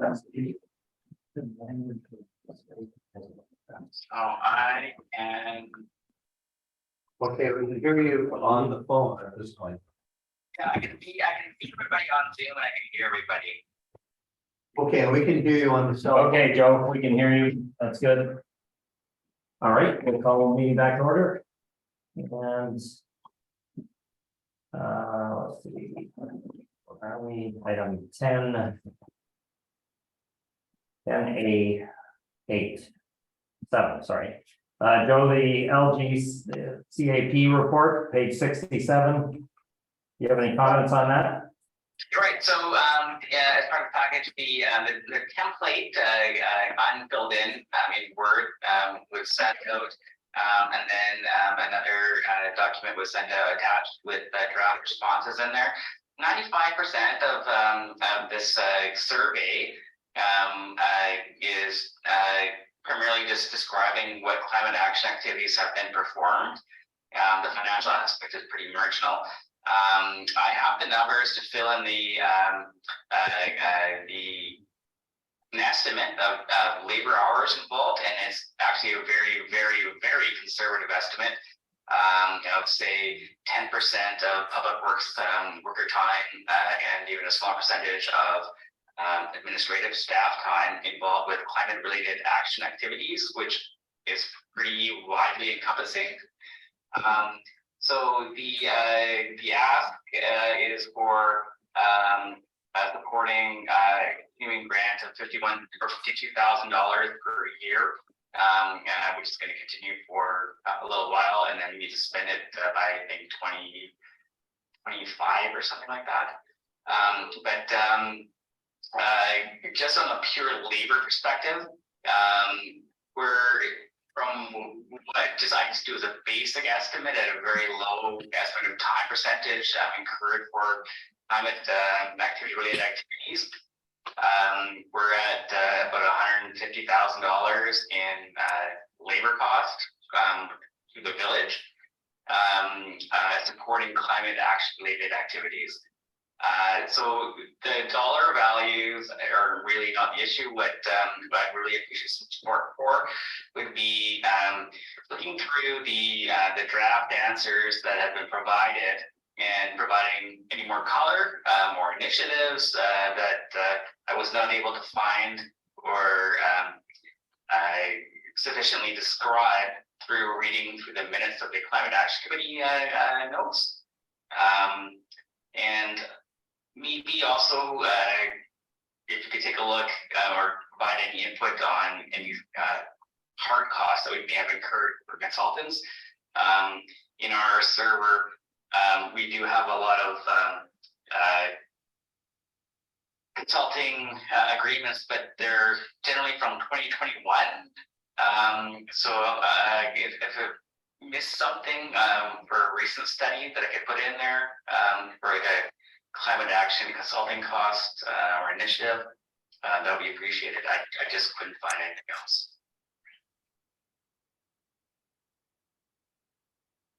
Any questions for Joe? Yeah, how much of this report is the same as last year's report? It's quite different. Last year's report was very much more high level. I'm happy to provide a full copy of last year's report to council. This is a little bit more directed in asking what you're going to do or what have you done with your money, which is also, again, a very small percentage of the report. But a lot of it just goes back to providing color on what the initiatives and actions that have been performed by the village in pursuit of climate action goals. The survey in itself, when I'm filling it out on the online application, is 2 pages long, and then the attestation that is signed by a corporate officer. It's from what you can see from the template and the draft response I've given you, is really just a survey asking about more information about what initiatives the village has conducted.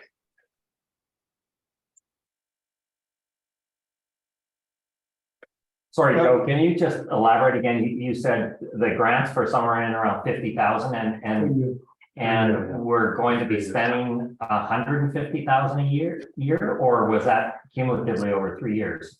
So as far as the numbers go, so the grant we're getting is $52,000 a year.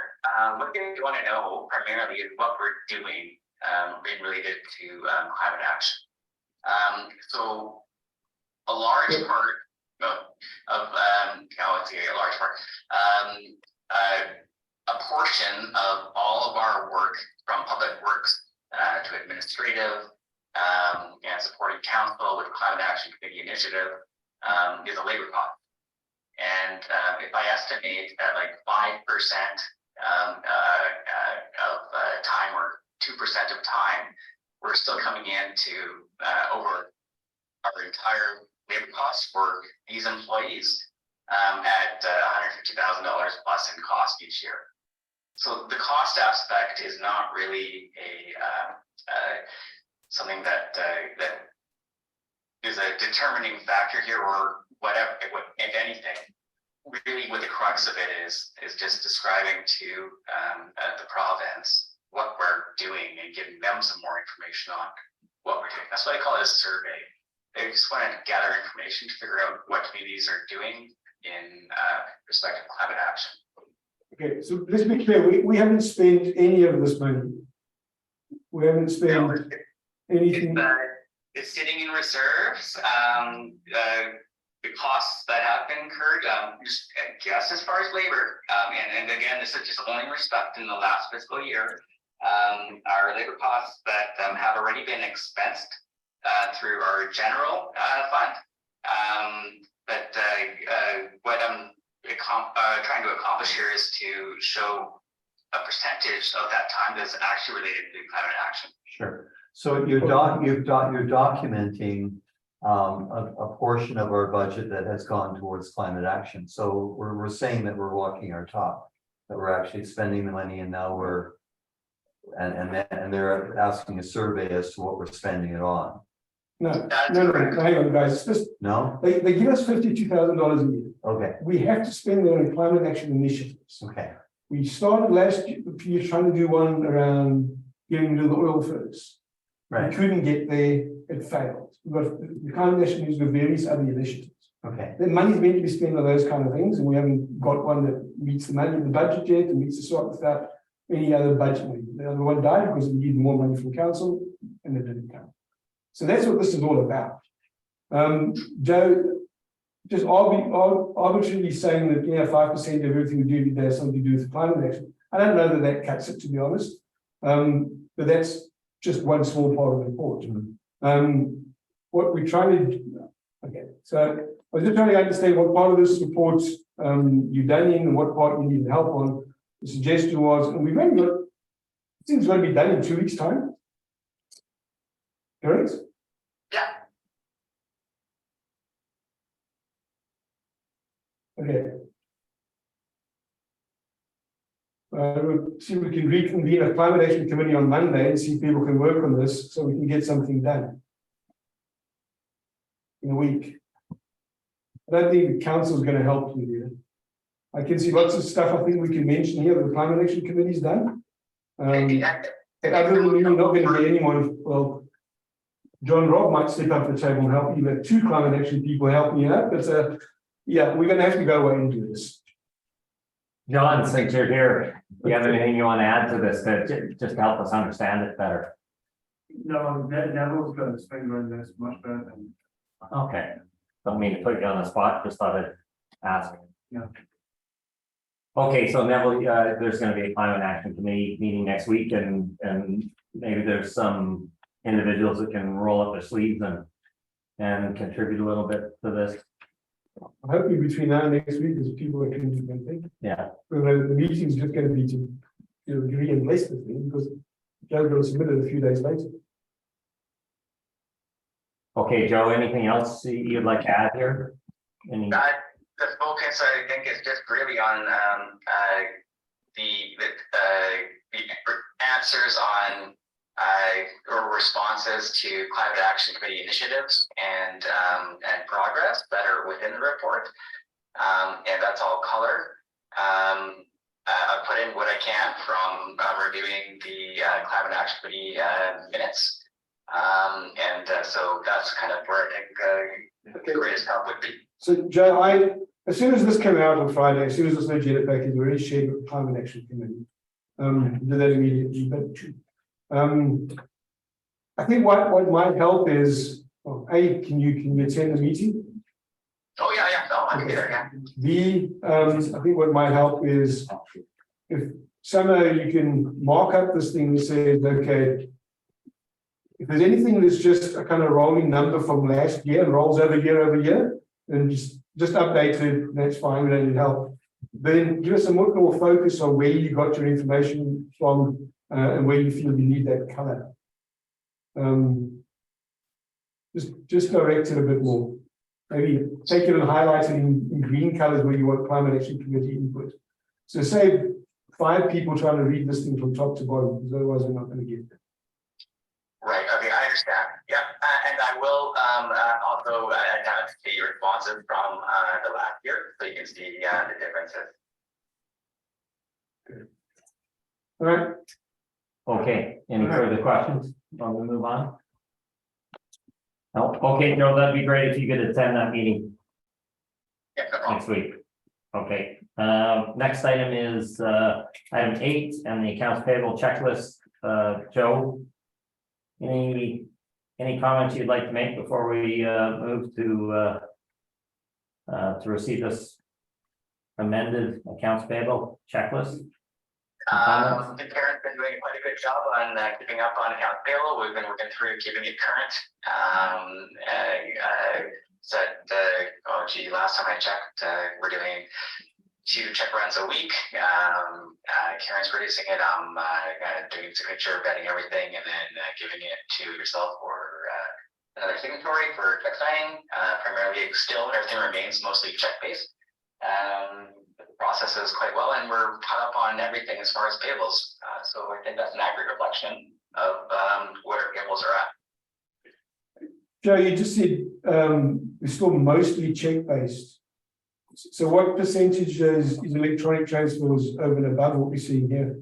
We have only 12 vendors that are set up for EFTs. They're not also not really significant vendors. So we're still primarily check based. The other side of that is that with the new checking account, we're not being charged a service fee on processing checks. So we're still working with our vendors to see if we can transition them to EFTs, which they would save on some processing time internally on an admin side. Yeah, we are 99% still check based. Okay. Karen's got her hand up for a comment if you want to hear from her, and then we can ask some more questions. Okay. Karen, if you unmute. Hi, I just wanted to jump in about that. I believe, I don't have the reference in front of me, sorry. But I believe if you look to the side, there's a check number and there's a reference number. And if it's, the check numbers are 0305, I put a note at the bottom of the report. Anything that doesn't have a check number currently is electronic. So it's an EFT or it's an automatic withdrawal. Okay, so the EFTs are already in here then. Yes, they should be, yes. Of course, I don't want to say 100% because it's not right in front of me, but I believe what I submitted has a little key at the bottom. It had a little key at the bottom of the check numbers, the check ranges, the voids. That was because of, they printed on both sides of the check and I had to stop the printer and go again. Yeah, I read that note, but I didn't quite, now I understand what it means. Range 030329 to 588, anything without a number is an EFT. Okay. Okay, any other questions? I just have a comment, and maybe Carl, if you could weigh in. I see we spent almost $9,500 on log removal at the beach park, and over the weekend, the marina scooped all of the logs that they cleared out of their boat launch back into the water, which all ended up back on the beach. Actually quite dangerous. What are we gonna do about that? We just threw $10,000 away for 6 weeks worth of enjoyment that they negated. Well, I wasn't aware of that, to be honest. I have some video footage I can send to you. And you know it was their loss? Yes, I had several residents who spend lots of time there. point that out to me, tell me that this is an annual event. And then if you go over to where the launch is, you can see where the pile had been, where they had just got their scooper and chucked them right back into the water. And I guess the question is there a way to try to work cooperatively with them to dispose, like ship that up and put it, give it to the trail committee or put it somewhere? Well, they're long straight on chips. You need a pretty big chipper, like a major log grinder. Yeah, I mean, how it was done, a few times we tried, we had Mercury Marine take them and far away. Once that was almost sort of halfway to Squamish, and then they dumped them in the water, they all came back. Once they went and placed them very carefully on Anvil Island. I guess they washed off in some storm one day. yeah. Yeah, those things, the gift that keeps on giving, they come back. Homing logs. Might want to check and see how many, like when they collected them there in the spring. Did they ship any of them off site or did they only put them on there and then? as you They say- just pushed them right back. Yeah, I can certainly talk to the marina and say, hey, hang on a sec, but Cause now the beach is covered in logs again. And before they were just bashing against the shoreline with little kids playing in amongst them and they're. No, I remember those days. Break ankles. yeah, the best I can do at this stage is talk to the marina. But for a long-term solution, we're gonna have to, Be creative. well, we're gonna have to get a log chipping firm, probably barge based. Yeah. Okay, thank you for just a comment. Okay, we have a motion to receive the accounts payable checklist in your report. Yes. Second. All in favor? Opposed, carried. Okay, next item, okay, we had added to the mayor's update, rules of proper communication. So I think that this came about, but we need to, run our communication either through Carl or through the CEO, of which I am happy if we run it through Carl, but I don't believe that it's in our best interest and not in the best interest of various committees to be going directly to employees and causing angst with those employees. It just upsets the system. So I think we need to start to follow proper governance and that one employee model, which currently Carl is the most senior person here. So I would encourage everyone to feed their detailed questions. If it's just a simple question like Randy Deal outlined in his email, that's fine. But when it starts to get a little bit more complicated, I think we need to run it through Carl or myself as CEO, and I'll pass it through Carl. I don't believe that we're serving the best interest of the village or ourselves. And in fact, I think in some cases, we're actually alienating people on programs which are tremendous programs in this village. And we're just not doing ourselves any favor. So that's my comments. Any other comments? Yeah, please, I can speak to Colin. I have to go through you. That's great. Well, Carl is the most senior person here.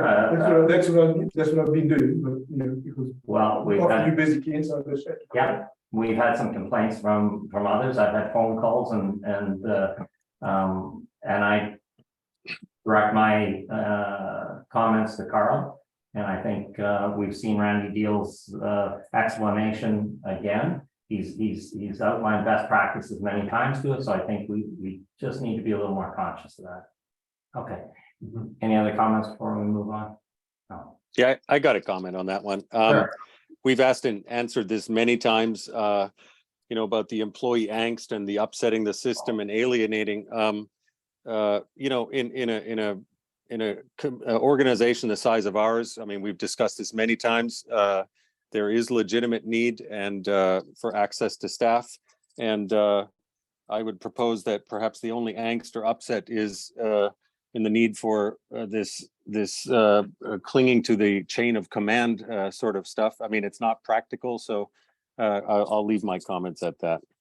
All right, Randy, maybe you can step in and just weigh in because I know Councillor Reuter has a problem with this and And we seem to sort of have this request, it just goes around in circles, doesn't seem to actually, the best practices advice doesn't seem to be heeded. So perhaps you can make some comments and then we'll. Yeah, point of order. Ken, you're just, trying to defame me here. I mean, we've had the conversation many times. We So, disagree sorry, on the this, point of and that's order, that. what is the point of order? That you're getting Put it personal. forward. I tried to keep this high level and you're just going on the attack again. So No, why don't we just that's move on? Yeah, Randy needs to give us a little bit of feedback here because I can tell from your voice that you're just not able to accept this. So please, Randy, give us a little bit of guidance on this. Well, it is best practices to work through a chain of command. I know not all councillors throughout British Columbia agree with that. Having been in government for 40 years, I can tell you that it does work. And I can also tell you that having 5 bosses in the size of a village like this tends to confuse staff, tends to mix things up. Communications tends to have a breakdown, just simply does not work. And that's my experience. And that's the experience of pretty much every other CAO in this province. And it's also UBCM's position on this matter as well, which is your jurisdiction and your organization made up of politicians across British Columbia. That doesn't mean everybody agrees with it, but that is the official perspective of good governance in this province. And I think that was also explained to council through the Inspector of Municipalities as well, who's the top public servant in charge of managing municipalities and make sure that they're doing the right kinds of things. So whether or not you agree with it or not, I can tell you that staff do get confused when there's too much communication going on between council members. I think there is legitimacy in asking simple, straightforward questions, but it is not legitimate to be suggesting the council, by council members to suggest to staff that they should do this or do that, or why have you done this and not that? I think, I think people need to understand, particularly elected officials, you are in a position of authority, and those in positions of authority tend to carry with them a lot of weight that may not be perceived on their side, but it is definitely perceived on the side of staff who are not quite as high in authority as you are. And so that's also a problem. And they may take some of your comments that seem quite okay on your side, but seem very, very threatening on theirs. So that's another reason to kind of steer away from that and have it go through one person. And that's one of the reasons why you have a chief administrative officer that can help vet those things and make sure that things get done in a timely fashion. And that is one of your challenges right now. You don't have one. And the sooner you get one, the better off you'll all be. So that's all I got to say on the matter. And that's it. It's very simple. All right, Mayor, yeah, Councilor Brown. for the mayor, we have a procedures by law, we have whole series of, we have the community charter, which guides us, we have a code of conduct, which guides us, and whether we agree with it or not, we really require acceptance of the rules and following of those rules, and it's pretty chaotic and destructive when that does not occur. So I fully support the chain of command here. Okay, if there's no further comments, we'll move on. No further comments? Okay. Next item is the code of conduct, confirmation of receipt from all councilors. Marina, have you received? Yes. Okay, that's great. Thank you. Item number C2, Councilor Abbott, purchasing policy discussion. I think I actually know what I asked was when was that coming back on the agenda? It wasn't on our unfinished business list now I think of it, so it's fallen off the radar. Yeah, could we put it back on? I'm sorry. I was going to say, Joe, Councilor Brown. Yeah, I had the same concern. In fact, I put that on my list of agenda items as well. I believe that Joe Chirkoff has been focused on a couple of other. as you left it, Deanna was going to give Joe some guidance. She's done that. She's told us Right. that. So I need from other communities. What council needs to do is opine on what those DOAs are. I was the only one that seemed to have an opinion about them. Mhm. But we all need to opine on that. So just, yeah, Joe needs to bring it back with what Deanna suggested. And we need to kick around the DOAs. This isn't gonna hold up anything on the beach park, or, because I think that was February bigger. No idea what the beach parks do. I can't answer that. Okay, If there's something that we may need call for a special meeting. I don't believe it's gonna hold us up. okay, then we need So- to, So we're waiting for Joe on this, is that right? That's right. Okay, And it's Deanna, if I may, so I have followed up with Joe and he did respond to me and he is going to make some time to connect with me this week if there's anything further that he needs from me. Excellent. okay, that's great, Deanna. Okay. Thank you. It did fall out, it has sort of fallen off the radar, and so that's great. It's back on. And maybe it should be on the unfinished business now because we won't fall off the radar. Yeah, Yeah, Can we do exactly. that, please? why don't we do that, Rita? Thank you. Yeah. Okay. All right, next item C3, renewable diesel discussion. If that's on the unfinished business list, Cole hasn't got to, it's not a priority. Although it will be soon clear from the outside of his way, we'll stop bugging. Okay. Item 4, we covered that off, I believe, earlier. The first two recommendations, the third one is with regard to response to the letters. And I proposed a resolution was that during the absence of an appointed CAO, to ensure timely transparency, that councillors may respond to resident communication consistent with council policy when they directly involve that councillor. All communications will be shared with all council consistent with the correspondence and communication policies 1401 and 1405. There's a number of letters that are sort of hanging out there that relate specifically to one or more councillors, and I just think it will normally the CAO may deal with these because we do not currently have a CAO. That if there's a matter that it directly involves me, that I would respond to it and copy all council. All right, So you that's making a motion on my that? motion. So Okay, my motion second. as specified, so moved. Second. Okay, discussion. Yeah, I'll go, I guess. Look, I don't think what you're suggesting is consistent with our current communication policies. I think there's a good reason why we like to have one person respond on behalf of council, and that gets discussed at the meeting. Because I know where badly it goes wrong otherwise, because people got opinions, not the opinion of council. You can't do that. So short answer, yeah, I'm against it. I think we should leave it the way it is. Okay, Councillor Conlon. Yeah, I think it is kind of easier to streamline responses when you're just having one person respond to it. And I don't think that one councillor can speak on behalf of all of council, but they should be, all of council should be CC'd in on what the response is. If another councillor would like to follow up, I don't see any issue with that, but I can see things falling through the cracks when you're trying to delegate who's going to answer what. That's why having one specific person dedicated to correspondence at any given time seems to be more efficient. Would you like to clarify that motion or adjust it? If that's happening or has not been response to the correspondence for a period of time, we don't have a CAO who would respond to a number of the different issues. So I'm just saying that if there's something that's where it's useful for a councillor to respond, that maybe it would be copied to all of the other members of council.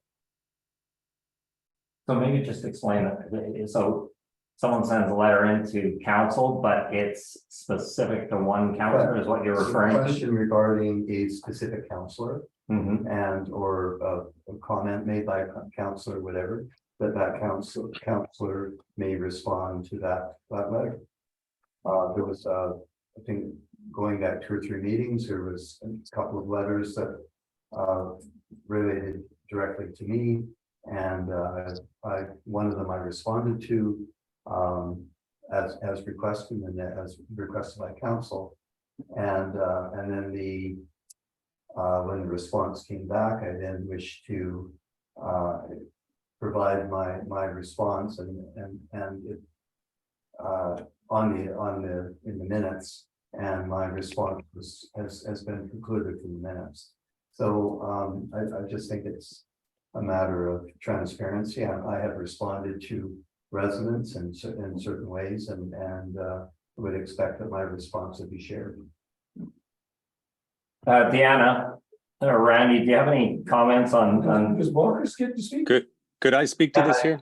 Yeah, you can. I just was going to ask some feedback from our advisors. But go ahead, Marcus. Go ahead, and then we'll from our advisors after you. Thanks. I see this as a rewrite and inconsistent with our policies rather than what's phrased there as being consistent. We have these policies in place, and we have a system, a rotating system of response by council, and this would essentially rewrite that. I don't think it's advisable. The policy does set out parameters for replies based on who the correspondence is sent to, and if it's sent to council, it's the responsibility of the person on rotation to provide answers to that. I see this as a workaround, and it's inconsistent, and it's taken us down a road we don't need to go down. So I'm against this. I think we should move on. Okay, Randy or Deanna, maybe you can just provide a comment. And I think Councillor Broughton is saying that there was a letter sent in, was specifically directed towards him. There was a response by one of the councillors. I think Councillor Reuter it's his quarter right now. Councillor Broughton wasn't satisfied with that response, so wanted to also weigh into that. No, that's inaccurate. That's inaccurate. No, that's true. No, the letter was sent to council. That's right. The letter was sent to council, and whoever's on rotation for response, that's their purview and responsibility to respond. I think what Michael's getting at is but it hasn't been responded to. Yes, and sometimes those things take a little longer given the adventures we're all into here. But this is a rewrite of our correspondence policies, and that's inappropriate. So Randy, let me rephrase that. Apparently there was a letter directed towards Councillor Broughton. No, to council. Okay. So Mayor Barry, I'm happy to weigh in on the discussion so far. So, you know, I think to the best of your ability, you should follow your correspondence policy, but I don't know if you are with this whole designating a council member to respond. I think that's worked well for you, but if I understand your policy correctly, it's typically the mayor or the CAO that would usually respond. Right. But regardless, this works well for you. But if a piece of correspondence is addressed to an individual councillor, then that councillor should be able to respond directly to the writer, and they can. And I'd have to take a look at your policy if it requires that they copy all of council or not.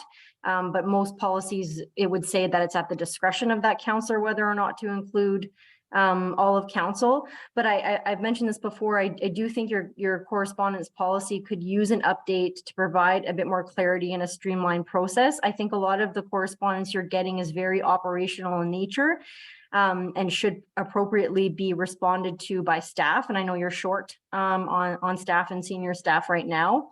But in the interim, I do think that it works well having a designated person respond to correspondence that's addressed to all of council to ensure that you're all on the same page with the response. And if it's an individual piece of correspondence addressed to, an individual councillor, then that councillor should be able to respond to it.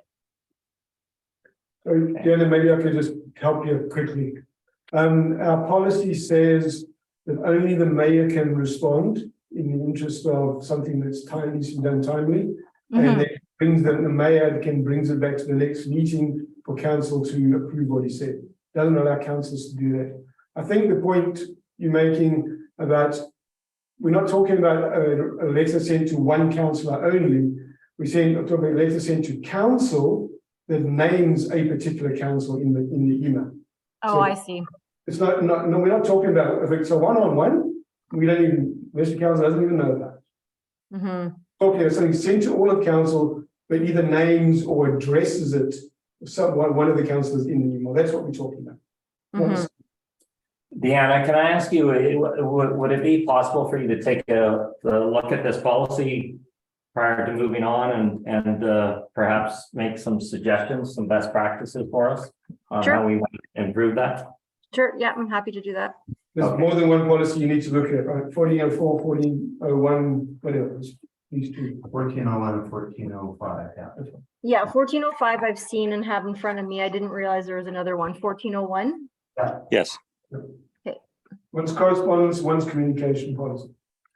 Don't let it take your eye off the ball on all your other projects, Deanna, before you leave. I'm making progress, don't worry. Okay. Thank you, Deanna. Okay, anything else? So you put a motion forward, Councillor Brown? Forward, yes. You'd like to call a question? Okay, Question? all those in favor? Aye. Opposed? Opposed? Opposed. Okay. Yeah, status motion quo until defeated. we get feedback and or hopefully a CAO. Okay, well, I look forward to seeing your best practices suggestions, Deanna. Thank you. Okay, we'll move to committees. Councillor Cunliffe, Councillor Broughton, Lions Bay Beach Park Advisory, any comments, updates? We will be meeting tomorrow evening and we'll update once we've had that meeting and things are moving ahead very, very well. And very excited. We're very excited. Looking to early September, I believe, to provide information to the community, you know, in a more full way. So Okay, Councillor Cunliffe? Michael's got it. Okay, I'm great. still new. Look forward to those updates. Thank you. okay. Okay, next item is emergency services. We had Bill Wilkerson speak earlier, and I believe there's a meeting next week, so unless there's any other comments, we move past that. Resolutions, don't see any here. Bylaws, nothing, correspondence. Councillor Reuter, we'll pass it over to you. Sure. Correspondence. Yep, I'll try to be brief here. I suggest we receive the outside correspondence and move to the resident correspondence. We've got R1 on page 130 of the package. Let me just get down to that, refer you to 130. This is the degrading asphalt. And I think we covered some of that this evening, road noise. So I would suggest we receive that. And we've had some discussion on that this evening. And likely something for the highway committee once it is finally put together to address. We've also covered R2 that came up. I think Carl referred to it, the water issue, the perceived unfairness in some people paying the same amount as others, even though there are very few residents and little water usage. We've had some coverage of that. I'd suggest we receive that. R3 is a letter from resident Norma Rogers. That is on page 134. It's got a couple of things that are being pointed out to us. I hope you're all scrolled to it. There are some things that will be challenging for me to answer here, based as they address specific members of council directly. There's the observation that we have our public works manager in the room now, whereas the previous public works manager wasn't. Some question as to why that was the case. The order in which questioners are called, concerns about the annual report and the meeting of financial deadlines. And again, a concern again about us having to rely on advisors to do our business. And of course, a reminder that the parking committee is still unfulfilled. And also a reminder as to an unfulfilled FOI. I don't know, I don't have any information on that one. Deanna, perhaps you could provide some answer or at another time as to how that might be answered. Yes, I can follow up with staff on that and I can respond to Norma about that. Okay, very good. Then we have a second letter, which is R4, which I'm I'm guessing is part of the previous discussion we had and the failed motion. I think what's being pointed out here is that personal complaints about neighbors aren't really part of council business. We've had some discussion about councilors directing staff. This seems to be referred here as well. Again, it's something that I'd welcome some input from council on as to how to respond to, but it seems to me that I think we could agree that councilors, individual councilors, shouldn't be directing staff, and I'm presuming the implication here is that it was by law. I mean, I think we can all agree on that, and that likely personal complaints like this shouldn't be forming part of council business. So that's what I've got on correspondence. Okay, Councillor Brown. I'm confused as to why you would be indicating that council is directing staff. Well, I think that is mentioned in here. I think we all know what this was about. I'm asking you what you're indicating that council is directing staff. I'm not saying that council is directing staff. Directed. Well, you know, I don't want to go down a rabbit hole with this, but it's pretty clear that there was a visit from a bylaw officer. There was a visit from a bylaw officer. And the question seems to be just one at a time, guys. One at a time. Yeah. Okay. So there seems to be it seems to be that a bylaw officer visited as a result of some sort of action taken somewhere, and I think that is the direction here that that you know that these are not the that it is not appropriate business of councilors, individuals to be involved in that, and that if there's something personal going on here, that doesn't form the domain of council interaction in this case. Okay, Councillor Mr. Brown. Mayor, take exception to the comment. There was nothing personal going on here. A resident apparently complained regarding a graffiti on a home, and the bylaw officer visited. The visit occurred well before I knew of the event, so any implication that I was directing bylaw is totally inappropriate. So, which is the reason why I was asking for and suggesting that someone directly involved be given the opportunity to respond. In my previous response on another matter, council precluded me from sharing that. Duly noted. Thank you. Okay. Thank you very much. Okay, Councillor Reuter, anything further? No, that's it for me. Thank you. Motion to accept letters. Okay. And we will take a motion. Okay, proceed. Okay, new business. Nothing on the new business. We'll open up questions. The gallery, anyone in the gallery would like to ask a question? Okay, we're going to go to the Zoom gallery. Any questions before we sign off here? Move back in the closed portion of the meeting. No. Okay, I don't see any hands up, so going. Motion to adjourn the meeting. Can we see everybody on that screen? Or is there? That's everybody. That's it? Okay. That's it. Okay, motion to adjourn the meeting. Yep. So moved. Second, all in favor? Aye. Thank you very much to the gallery. Move into the